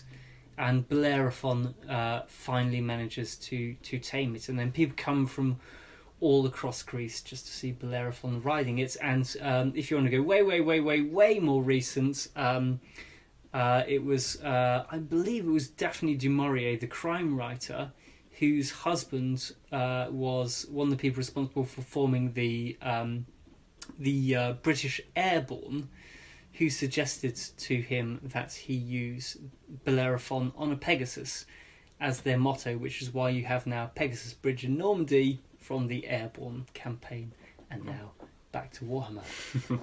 Yeah, and they do have the Pegasus on their emblem as well. Yeah, on the epaulette, yeah, which is Bellerophon the Pegasus. And now, the next bottle of wine, which is a lovely little Tour du Haut Moulin, so the high windmill, which I thought would be a nice analogy with the peasants. Right, so Pegasus Knights are basically just knights of their own.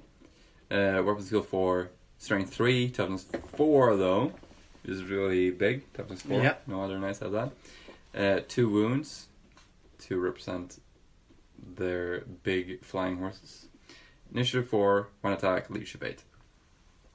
And they start with lances and heavy armor and shield. And as I said, they are a 0 to 1 choice, but if you include a lord on a royal Pegasus, that differs slightly, that it has 3 wounds, so it's more of a monster. So yeah, you have the Pegasus and the lord, and they're different profiles, where here you have one profile, like flying cavalry. Which is, I think this is the first time that they have like a different unit type, really, in 6th edition. Yeah. Because that's more of a later edition thing, that you have monsters, cavalry, and monsters, creatures in general. So you have flying cavalry.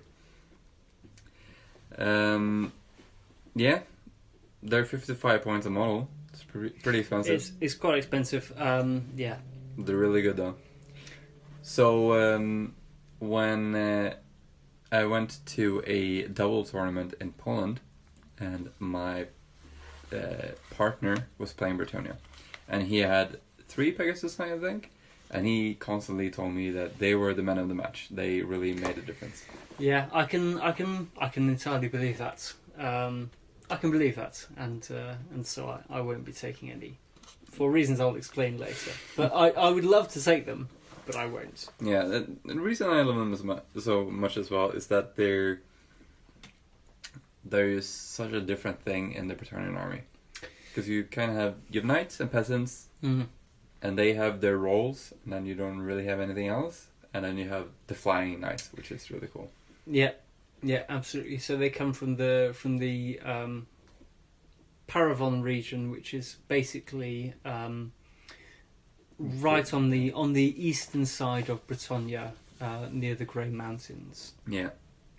So straddling in the Grey Mountains next to the dwarves there, and really close to Athaloran as well, and the Wood Elves. And their symbol is a prancing Pegasus. It is indeed, yeah. It is indeed. Alright, on to the next special choice. I think I'll hand this over to you. Yeah, absolutely. So close to your heart. This is very close to my heart. So again, we're coming right back into Arthurian legend, and it's the Grail Reliquary with Battle Pilgrims.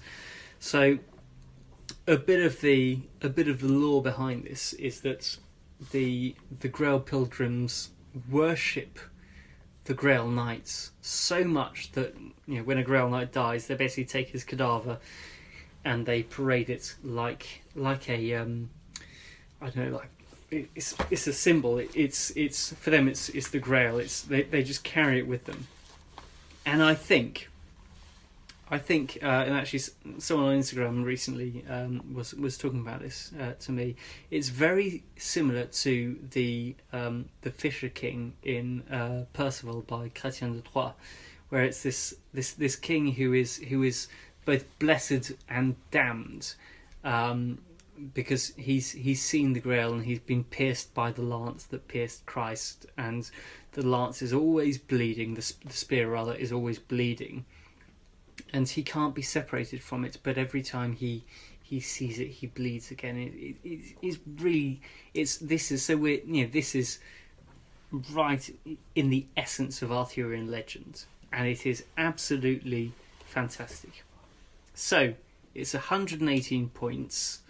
It's Grail and 6 Battle Pilgrims, so it's unit strength 6. Grail Relic. It's not the Grail, right? Yeah. No, it's the Grail Relic, not the Grail. But and this is the thing. Is that it's for them. It's as close as a peasant will ever get to the Grail.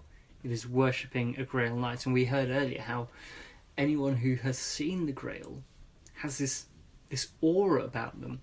They are touched by the divine, and it's as close as you get to religion in Bretonnia, which is again something I love about Bretonnia. Yeah. It is, you have this holiness, but you don't have one divine. Yeah, it's very cool as well that it is the only faction besides Chaos that is really like you have palpable effects of religion in the army.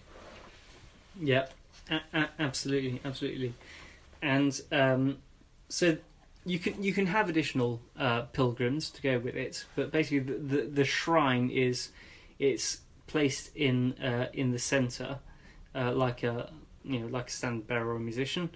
It's got armor save of 5+, which in close combat is up to 4+. So rather like having hand weapon and shield with light armor ups you to 4+, and it counts as a stand bearer and a musician, and so it means that the entire unit is affected by the blessing of the lady, because they're just so pious. It's really interesting. It's that they're not knightly; they're pious, and that distinction I think is really clear. These are peasants. They can never be knights. as we saw it in the case of the poor knight earlier who died in his first battle. They can't be knights. They can never be knights. There's in what world, William Thatcher, could you ever have been me? To quote A Knight's Tale, they can't be knights, but they're blessed because of their attachment to the Grail, and they've got hatred, and they're stubborn. And again, it comes back to all I want is for you to not die quickly. Stubborn. What more do you want? Yeah, the leadership 8. Yeah, leadership 8. Leadership 8. 118 points for the Grail and 6 pilgrims. You can get more pilgrims for 9 points per model. I'm having this. This is. Yeah. What more do you want? Peasants who don't die quickly, who have a decent leadership, who are stubborn. Like, that's just you're just plopping a roadblock there. I think the difficulty with this, it's the typical difficulty with Bretonnian armies that have lots of peasants, which I'm determined to overcome, is to get your peasants up there fast enough for them to make a difference. But I think there are some scenarios where this would be really handy to just plop that roadblock down there. I love it. I love it just for the symbology. I'm going to take it, even if it does nothing. Yeah, that's me great. sold. Yeah, we'll talk about your own. We will indeed. I've been holding back, desperately holding back. All right, so the last special choice is the mounted yeoman. Yes, and I've heard you bad-mouthing the yeoman. Yes. Well, oh yes, I've heard. Let's just roll back a few months to an old world episode talking about cavalry. Yeah, like cavalry, I think. Yeah. Yeah, like cavalry, where you said, I can't think of a single purpose for the yeoman where there isn't another army that's got a better version of it. Yes, I hold true to those words, but Bretonnia doesn't have a better alternative, so they have to turn to the mounted yeoman. Yeah, I agree. I agree entirely. So yeah, they're a light cavalry unit in an army full of heavy cavalry. They are, and they are expensive for a light cavalry unit. They're 15 points without light armor. Yeah, so they start with hand weapons, spear, and bow. So yeah, you have to pay for both the spear and bow, because the spear does give you +1 strength on the charge, and you do have a bow. But they are weapon skill 3, ballistic skill 3, strength toughness 3, 1 wound, initiative 3, 1 attack, leadership 6. So pretty mediocre human stats. Yeah, absolutely. And if you compare this to an Empire Pistolier, which is not much more expensive than this. No, what are they, 17? Yeah, about that, yeah. So there's the Empire Pistolier where you're charging in, you've got your 2 shots with the Fusillade rule. Yeah. They're armor piercing, strength 4. It's leadership tough. 7 as well, light armor. Or compared to an Ungol Horse Archer, which is he's 17 points though. He's more expensive, but his ballistic skill 4, which really makes up for it. You don't have the spear, but you don't really need the spear, to be honest. If you can just shoot your enemy dead instead. Yeah. And they are a core unit instead of a special unit. That's my partner in the double tournament was very envious of them being a core unit instead of a mounted or a special unit where you really have to pick. Do you want the Pegasus Knights and something else and the mounted yeoman, or do you just want more of the good stuff? It's a little harder when it's a special unit compared to a core unit. Yeah, I would love in an ideal world you would have mounted yeoman as a core unit, and I would do a virtually all peasant army. That's the dream. Yeah. So the thing though with mounted yeoman I was thinking about is that you can still put a knight in them without having any virtues for it, because yes, it kind of goes the pyramid of vows. You can still have like a Grey Knight with peasants if they're mounted. There's nothing prohibiting it. So you could put a pretty killer character in a light cavalry unit, which would be pretty good, because you can easily get just right up to a flank and free reform anyway, and then try and flank charge the enemy. Yeah, that's an interesting point actually, because the vows, the pyramid of vows, and you've also got peasants' duty, by the way, which we didn't mention, but we kind of did, because it just means that peasants have the leadership of any knight within any non-fleeing knight. Again, back to the chivalry code, within 6 inches. But no, you're right. It does say so. A Grail Knight can't be joined by a questing knight, and a questing knight can't be joined by a simple knight.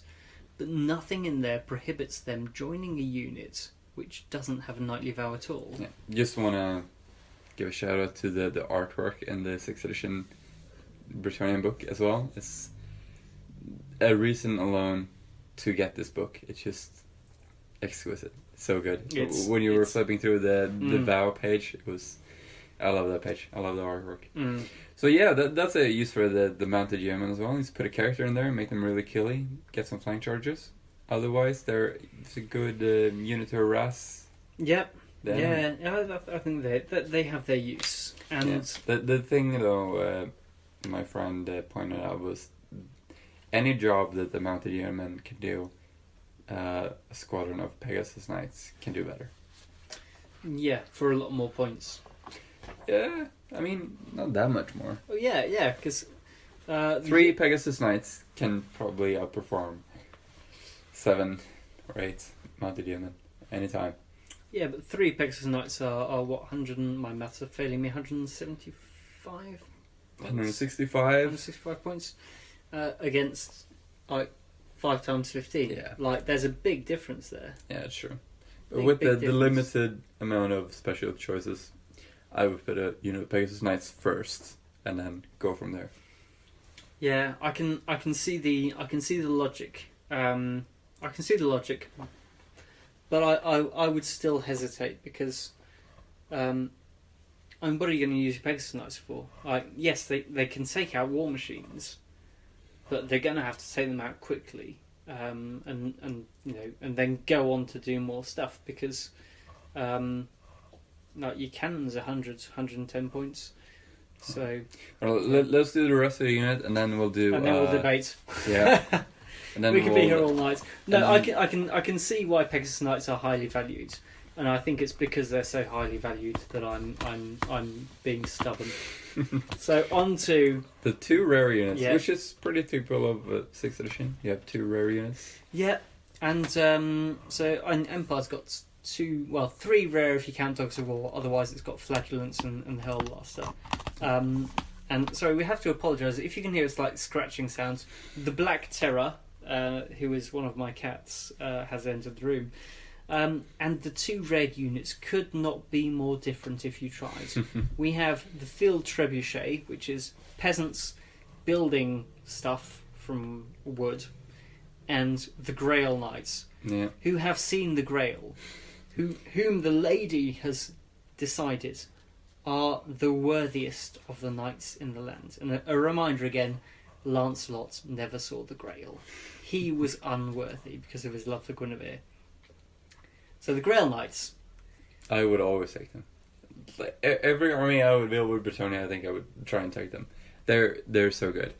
So they are armed like a regular knight with lance and shield and heavy armor and barded warhorse.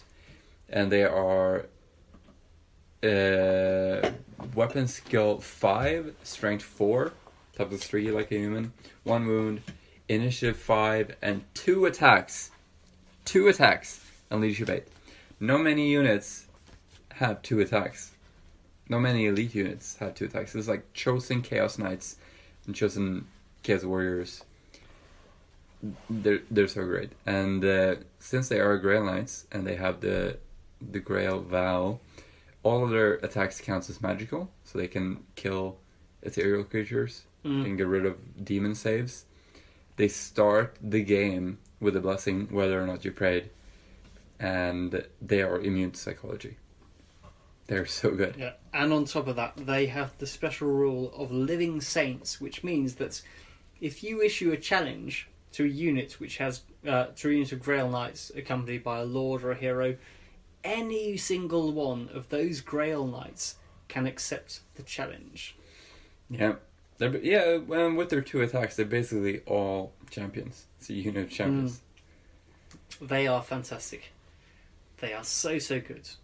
So I'm not going to take them. It's just too good. No. Right. Next choice is the field trebuchet. Yeah, the field trebuchet. So it's 90 points. It's basically a catapult, a rock lobber. Strength 10, 5 though. Yeah. That is a big difference. Yeah. Which I've noticed is a huge difference using my dwarf artillery with the rune of penetrating. That gives them +1 strength. The small blast being strength 5 instead of strength 4 is so good because of the most, like, you're mostly gonna shoot at toughness 3 units, and wounding on 2s instead of 3s is a huge difference. Yeah, I love it. See, I prefer this to the Grail Knights personally because it's 90 points as well. nice really points. That's good for an artillery piece. Yeah. And the only like shooty that you can take properly. Yeah, I love it. Yeah, so yeah, the trebuchet, I mean, it depends on the army that you're making, which is what we will be discussing now or soon after we just gloss over the special characters, I would say. Yep. So we have the Green Knight, Yeah. and the So you. Fey Enchantress and King Leonke. Yeah. So we won't get into too much detail about the special rules. You can read those in your own time. But the Green Knight he's absolutely fantastic. And he's expensive, but he's got great stats. He's got great special rules. But what makes him so fantastic is the narrative. Again, the narrative, the origin of the Green Knight, and it's absolutely fantastic. And I was distracted because I was pouring wine. But so basically, bear with me for 1 moment. We'll be with you after a short commercial break. So the Green Knight he was written into Arthurian legends first by, so this is a great thing, it's a person known only to us as the Gawain poet. We know almost nothing about him. All we know really is that he was either from the north of England or the Midlands, that he lived around 1400, and literally that's it.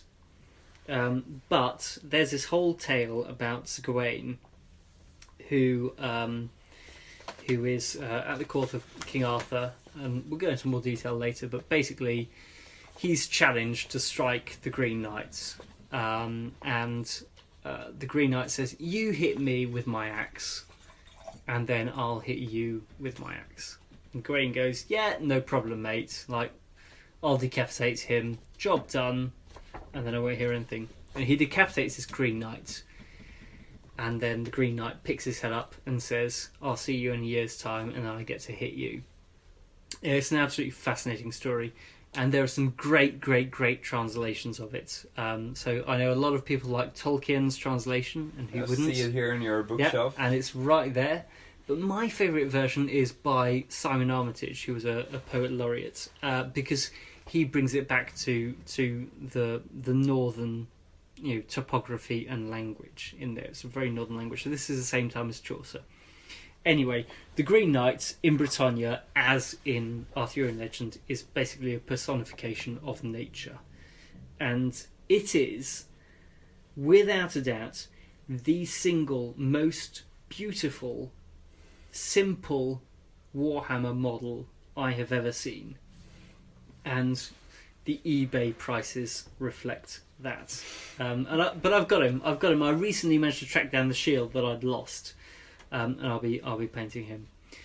Next, you've got the Fey Enchantress. Just a quick mention of what the Green Knight does. He appears in features of terrain, right, in forests, and just roll for him, and then he appears there, and then he can charge an enemy, and then if you manage to kill him, there's a chance that he will reappear again. So you will never be sure that you kill him. Yeah, he's great. And again, it comes back to this Arthurian intangible aspect of lore, which I think is absolutely fantastic. And there's so many mentions in medieval history and even to this day that you can find in the landscape of chapels just in the woods. Like not far from where I live in Hertfordshire, there's a tiny, tiny, tiny chapel just lost in this patch of woods in the middle of a field, and you would not know it exists without Google Earth. You just, it's great. I think it's fantastic. You're never far from the Green Knight. Next, you got the Fair Enchantress, and she is the Lady of the Lake. She appears to the Knights of Bretonnia. She deems if you are worthy or if you are not. She's very expensive. I don't know if you want to say any more about this. She's a mage, right? I don't even know much about her, to be honest. And I think that's very fitting. She's quite a mysterious character. She's got her chalice of potions, her girdle of gold, and actually it's really interesting. Yeah, it's really interesting. In Arthurian legend, for example, that the scabbard, like the sort of girdle, if you like, the scabbard is worth more than Excalibur the sword, because while Arthur is wearing the scabbard, he can't be harmed, which isn't the case with Excalibur. She rides the one of the only unicorns in the fantasy world as well. Yep, absolutely. She is Honey with her unicorn horn. And the last character in Sixth Ed is Louis Leoncoeur, which we mentioned earlier, like Louis VII, Richard Coeur de Lion. He is just a dude, and he is an extremely expensive dude. 728 points. He rides a hippogriff. He does. Yep. Does it have a name? Yeah, he does. I'm desperately trying to remember what the hippogriff's name. Berkis. So if we were bring back to the real world, like they are, like beautiful, I guess. But he causes terror, which they all do. But yeah, again, we could go into great detail about the rules, but I think you can all read that in your own time. But there is a absolutely wonderful piece of artwork on the left-hand page of Louis Leoncoeur's profile, which is a nobleman or knight who has brought in the head of a beastman. And you do in the Bretonnian chronology find these mentions of they're never too precise, but there's just something living in the woods, and just the artwork is brilliant. It's the knight's thrown the severed head of a beastman on the floor, as if to say, "Look, I told you this was real. Look at what's inhabiting our woods." And Louis just leaning forwards in his throne, going, like, "Argh! I knew it. I knew it. None of you councillors told me, but I knew. I knew deep down, even though I didn't do anything about it. I knew that this was happening. Deal with it." Yeah, and one of the coolest characters ever is standing to Louis' right, on the left-hand side of the page. It's just a knight wielding. It's like a mace shaped like a fleur-de-lis. Yep. And he's just drowning in candles. He's got candles all over him. Yeah, absolutely. So he's got like a I suppose a bishop's hat, for want of a better word, and he's got candles standing out. And if I had to make a comparison historically, I would say that this is very, very, very reminiscent of William the Conqueror's half-brother Odo, who was a bishop of Bayeux, who was purportedly the person behind the Bayeux Tapestry. And there was this whole thing in doctrinal law whereby members of the clergy weren't allowed to spill blood, so instead of spilling blood, they would carry maces and they would just break bones. So yeah, he's very cool. He's very Sister of Battle-y. Yeah, but very gothic. But a dude, basically. Yeah, so those are the special characters? They are indeed. That's it. So that's Bretonnia. Yeah. So there's so much you can do with this army. Yeah. So my biggest complaint with this army is that I see it used again and again, always in the same way, and it's understandable because it's the way in which the army was written. But there's such a big part of me that just goes against the grain. But before we go into how to build this, I just want to make the comparison again between the different editions. Third edition, I have never played it, and I have never really seen it being played. but the army list is quite different in that it is very modular. You still have the same thing though, knights and peasants, but you do have the gunpowder war machines and stuff like that. You don't have the Pegasus in there as well. And then in 5th edition, it is very similar. The book is very similar as well. Like you would recognize it as Bretonnia compared to the 3rd edition. But you don't have the Pegasus, you don't have the trebuchet, and you do have the squires instead, that are basically the upgrade for the bowmen in 6th edition. Yeah. The way I would describe the difference between the two in simple terms is 6th edition gives you a guiding hand to say this is the theme of Bretonnia. So 5th edition relies on you knowing what Bretonnia should be like. You should know, about heroism, about chivalry, and so on and so forth. 6th edition just guides you that bit more. Just saying, just in case you've forgotten, this is Bretonnia. But I don't think there's any harm in that. It's just different. It's a different version of the game for different times. O tempora, o mores. And also quickly mentioning that in the 2002 annual book, there was a Bretonnia list before they got the proper 6th edition army book, which is basically the 5th edition with updated points cost to reflect the new edition. Yep. But it is by every point it is 5th edition army list. The unit choices are the same. You still have the squires and stuff like that. The blessing works the same, where you have to roll 4+ to be able to shoot at the unit. Yeah. But it still uses the triangle transformation. There is for me a very clear argument for using the annual version of the army list in 6th edition. If you want to keep that aesthetic of the old Bretonnian army, but use it legally in the 6th edition, then by all means use that. Yeah, definitely. I would be open for anyone using the old army list. Although I really do like the 6th edition army book. I think they both have the virtues. It's which version of Bretonnia you want to play. Yeah. Alright, so on to how you would actually use this book. I think there are 3 ways to use the book.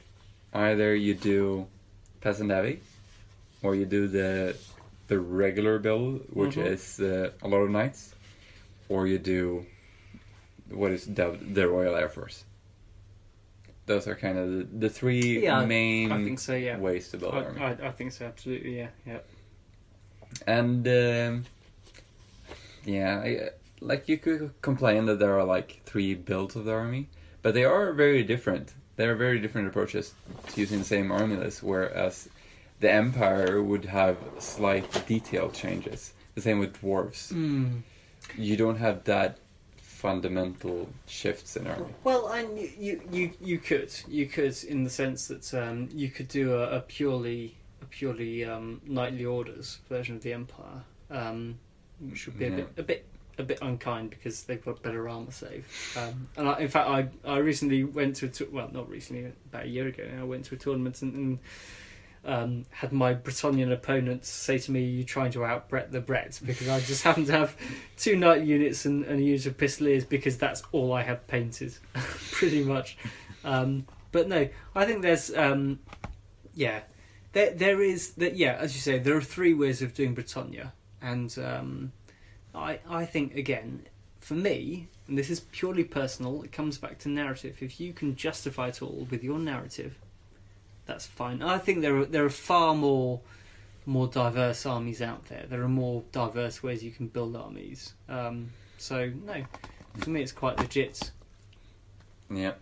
The 3 main branches, and then you can select any units in between. Yeah. But I mean, most units have like their kind of profile, their personality, and then you have the changes. But here you have 3 different ways, 3 different paths to choose before you selecting different units. So I just want to talk about knights in general. So it is a very knight-heavy army. It is. And you have the lance formation and how you could use the lance formation.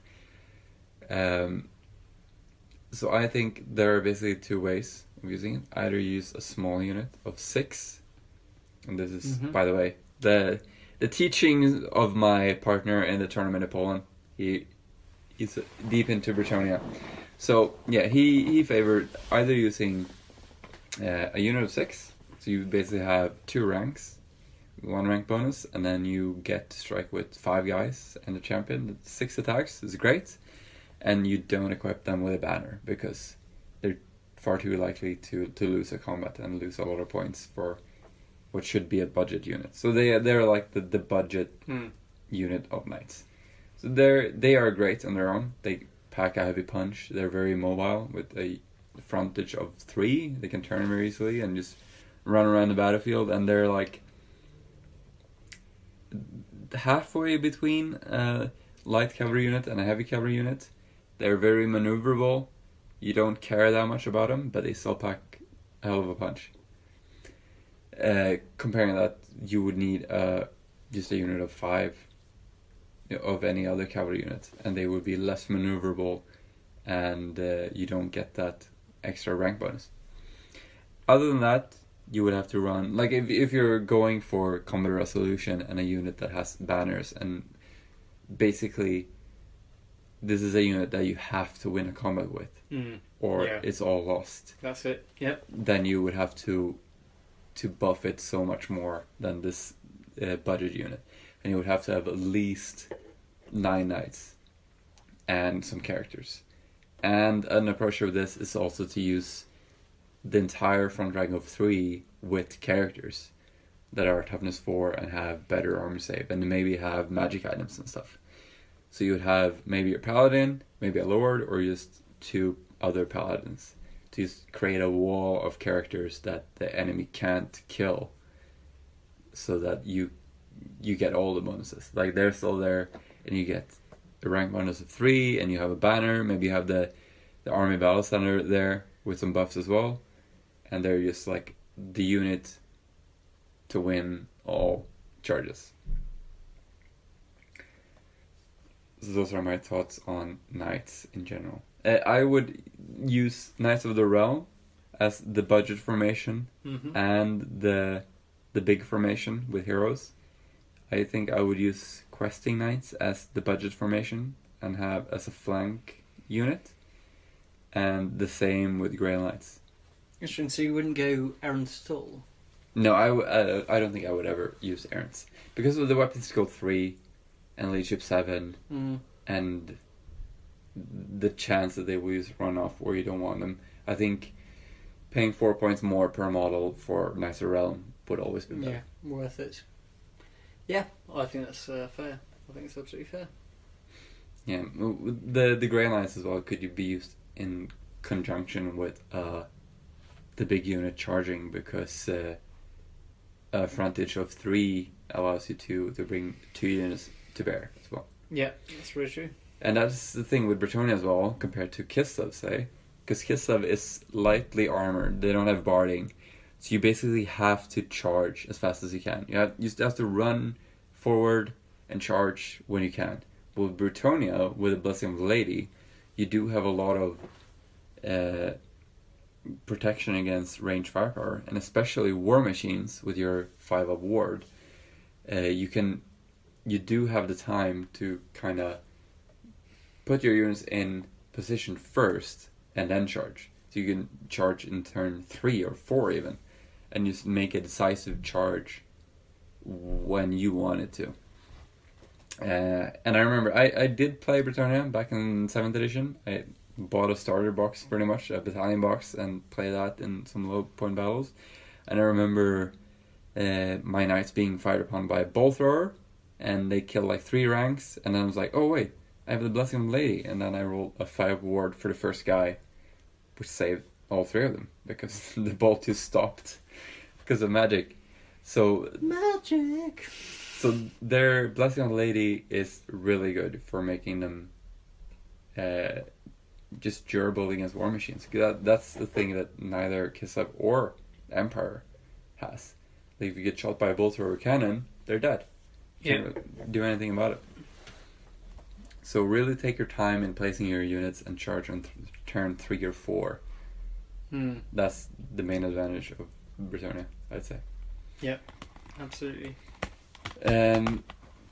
Saying again though, if I would make a Bretonnia army, I think I would make a Royal Air Force, just because I have a cavalry army already, and I have an infantry army with my dwarves, but a flying cavalry army would be super cool.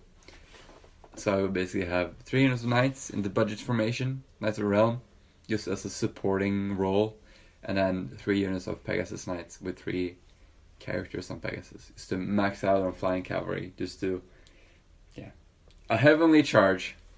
That would be cool. Sounds amazing. So you are planning, or you've already started on your Bretonnia army? I have indeed. I should give a small hiatus because the Black Terror has re-emerged and said it is time to feed the cats. So we'll rejoin you in just a moment. And we're back.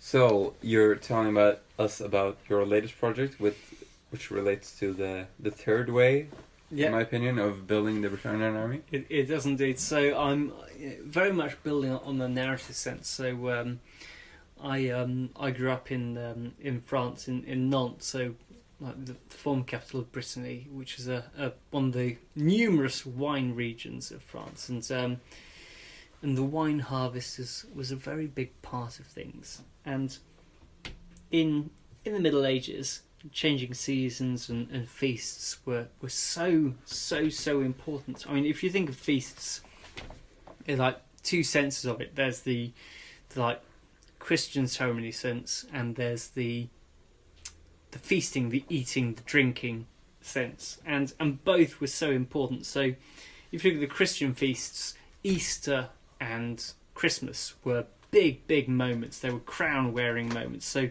Charlemagne and William the Conqueror were both crowned on Christmas Day. Matilda, William's wife, was crowned during Pentecost.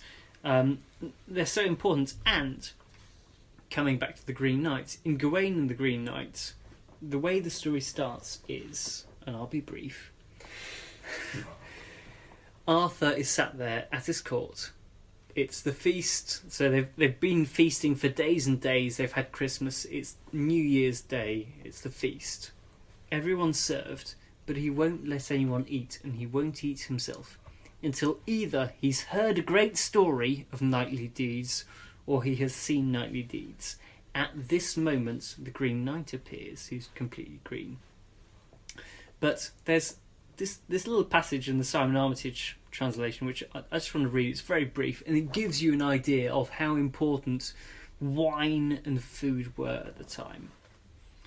For the feasting lasted for a full fortnight and 1 day, with more food and drink than a fellow could dream of. His pledge, to take no portion from his plates on such a special day until a story was told, some far-fetched fable, yarn, or fabulous tale, the tallest of tales, yet one ringing of truth, like the action-packed epics of men-at-arms. And that's very clear. It's like, we want knights and we want food and drink. And I just thought, Bretonnia, let's just shove the two together. So I'm building a Bretonnian army which is based around the wine harvest, and I'm really looking forward to it, because the wine harvest, who drinks the wine? The knights. And who does the harvest? The peasants. So I very much want it to be a peasant-heavy army, a bit like the army of Henry V at Agincourt, very peasant-heavy. And it might not be tactically very easy to do, but I think it will be fun. And at the moment, some of you may have seen on Instagram or Facebook, I'm halfway through converting a wine press. So I've got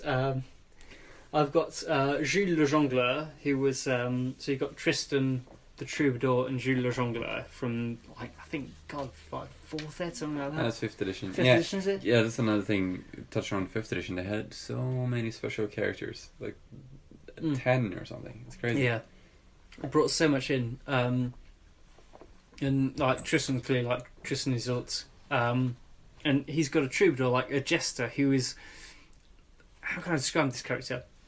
Picture your typical medieval fool, like as you would imagine him, with the bells on the hat and everything, and the bright colours, and he's pretending to ride a wooden horse, like a child's toy wooden horse, and like waving a stick with a sort of fabric balloon at the top about. He's going to be leading the army, like the head of the Grail Reliquary, basically. I'm substituting a wine press for a Grail Reliquary, with Jules le Jongleur leading in front, 2 monks pulling the reliquary. So I said, like, men aren't very present in Bretonnian religion, which is really interesting if you think of real world religion. They're not present at all, but they're just pulling the wine press. And then you've got a chap at the back who's beating the drum while there's a chap actually pressing the wine, like proper old school. That's going to be for me the basis of it, and I'm just building it all out from there. And basically, the noble knights will be drinking wine, and the peasants will be drinking beer. So that's the narrative of it, and I can't build an army without going a bit over the top. So the army is called the Festival de Follenval. Follenval is an old French way of saying the fool, or the jester, or the madman in the valley, Follenval. And I've written a little ditty to go with it. So what you can hear in the background is the bells of a fool's hat. Yeah, and I'm currently donning the fool's hat. So I've employed the services of my trusted brother, both in blood and in arms, Dominic, to accompany me on the guitar for this little rendition of a song I call Le Festival de Follenval.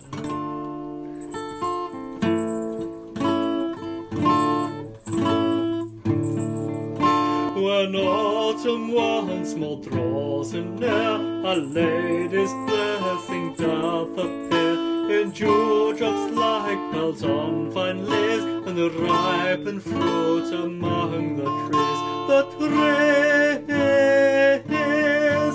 So Follenval becomes its best, with merriment and feasts and jest. For harvest is the time for fools, when wine is prized greater than jewels, Come one, come all, and join the dance. One will reward those worthy lands. The ploughman will be gifted beer, and one and all will know great cheer.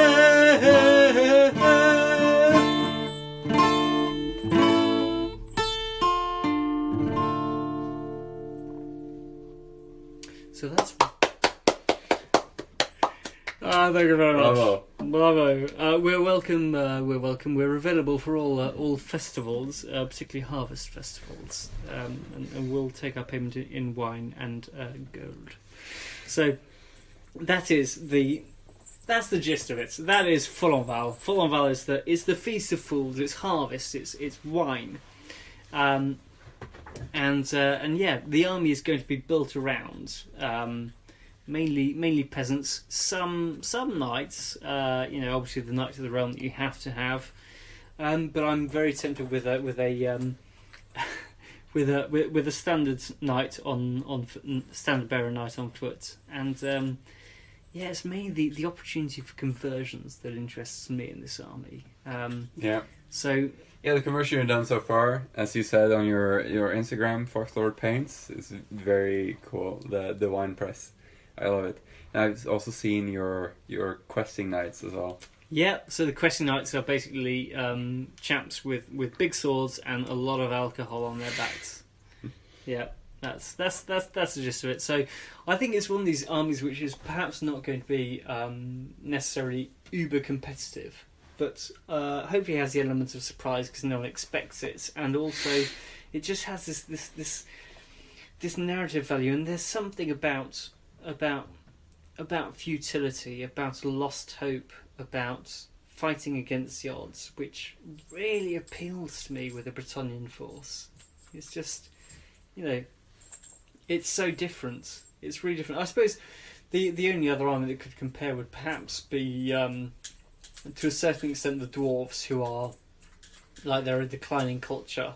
They're a declining culture, and so there's that sadness that goes with that. Maybe to a certain extent, high elves, but even the high elves, you still get the sense that they're in control. Bretonnia, they're just out there, man. To just do what's right, even if they don't win. So I mentioned that I did play Bretonnia in 7th edition briefly, and that was actually because I was playing dwarves my entire Warhammer career, and I actually just got like so bummed out. And not having cavalry. No, that like about the lore that they're just like in the decline, as you said, that they're just losing ground all the time. And I thought like, man, I really want to play an army that's like up and coming, that like has potential to do stuff in the lore. So absolutely. Again, to go back to a previous moment, I think that's something that people forget. We tend to get so caught up in the analogy with real world that we forget that Bretonnia is actually a younger nation than the Empire. Yeah. They are on their way up. Yeah. They're just beginning. Yeah, and I also like the difference between Empire and Bretonnia. You can really see that like the Empire are the dwarf influenced human race, and Bretonnia is the elf influenced human race. Yep. No, absolutely. I think it's that's paramount. But there's a lot to explore with Bretonnia. So basically, my parting words for this episode would be: if you haven't tried Bretonnia, give it a try, and just remember when you were a child. You may still be a child, but if you're not a child anymore, remember when you were a child. That time, that we've all got like a TV series or a book or something where it was Robin Hood who's also in Bretonnia. Maybe it's Ivanhoe, yep. Which again, Ivanhoe is maybe a bit difficult for some of its ideas today, but I would say use Warhammer. Forget the difficulties that we all have around some periods in history, because Warhammer is fantasy. Warhammer is dreams. Warhammer is striving for that purest knightly ideal, which perhaps in the real world never really existed. But Warhammer is the place of dreams and aspiration. It's the place where you can live freely, where you can imagine, where you can build, where you can have an army that represents what you want. And for me, that's Bretonnia. Bretonnia is dreams, it's chivalry, it's imagination. And why wouldn't you? Yeah.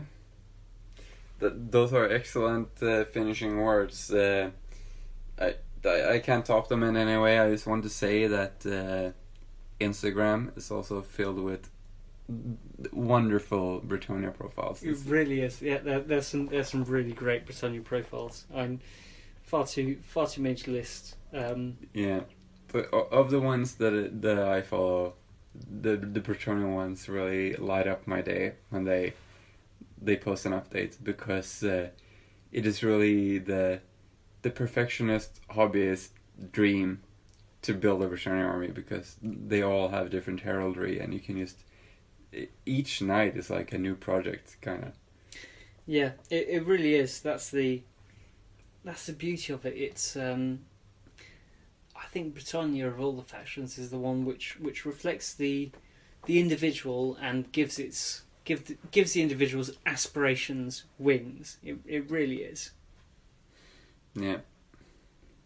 Okay, I think we covered all the bases. I think we're done here. If you've listened this far, thank you very much, and it was a pleasure to be on the show. Thank you very much, Joseph, and we'll see you in the next one.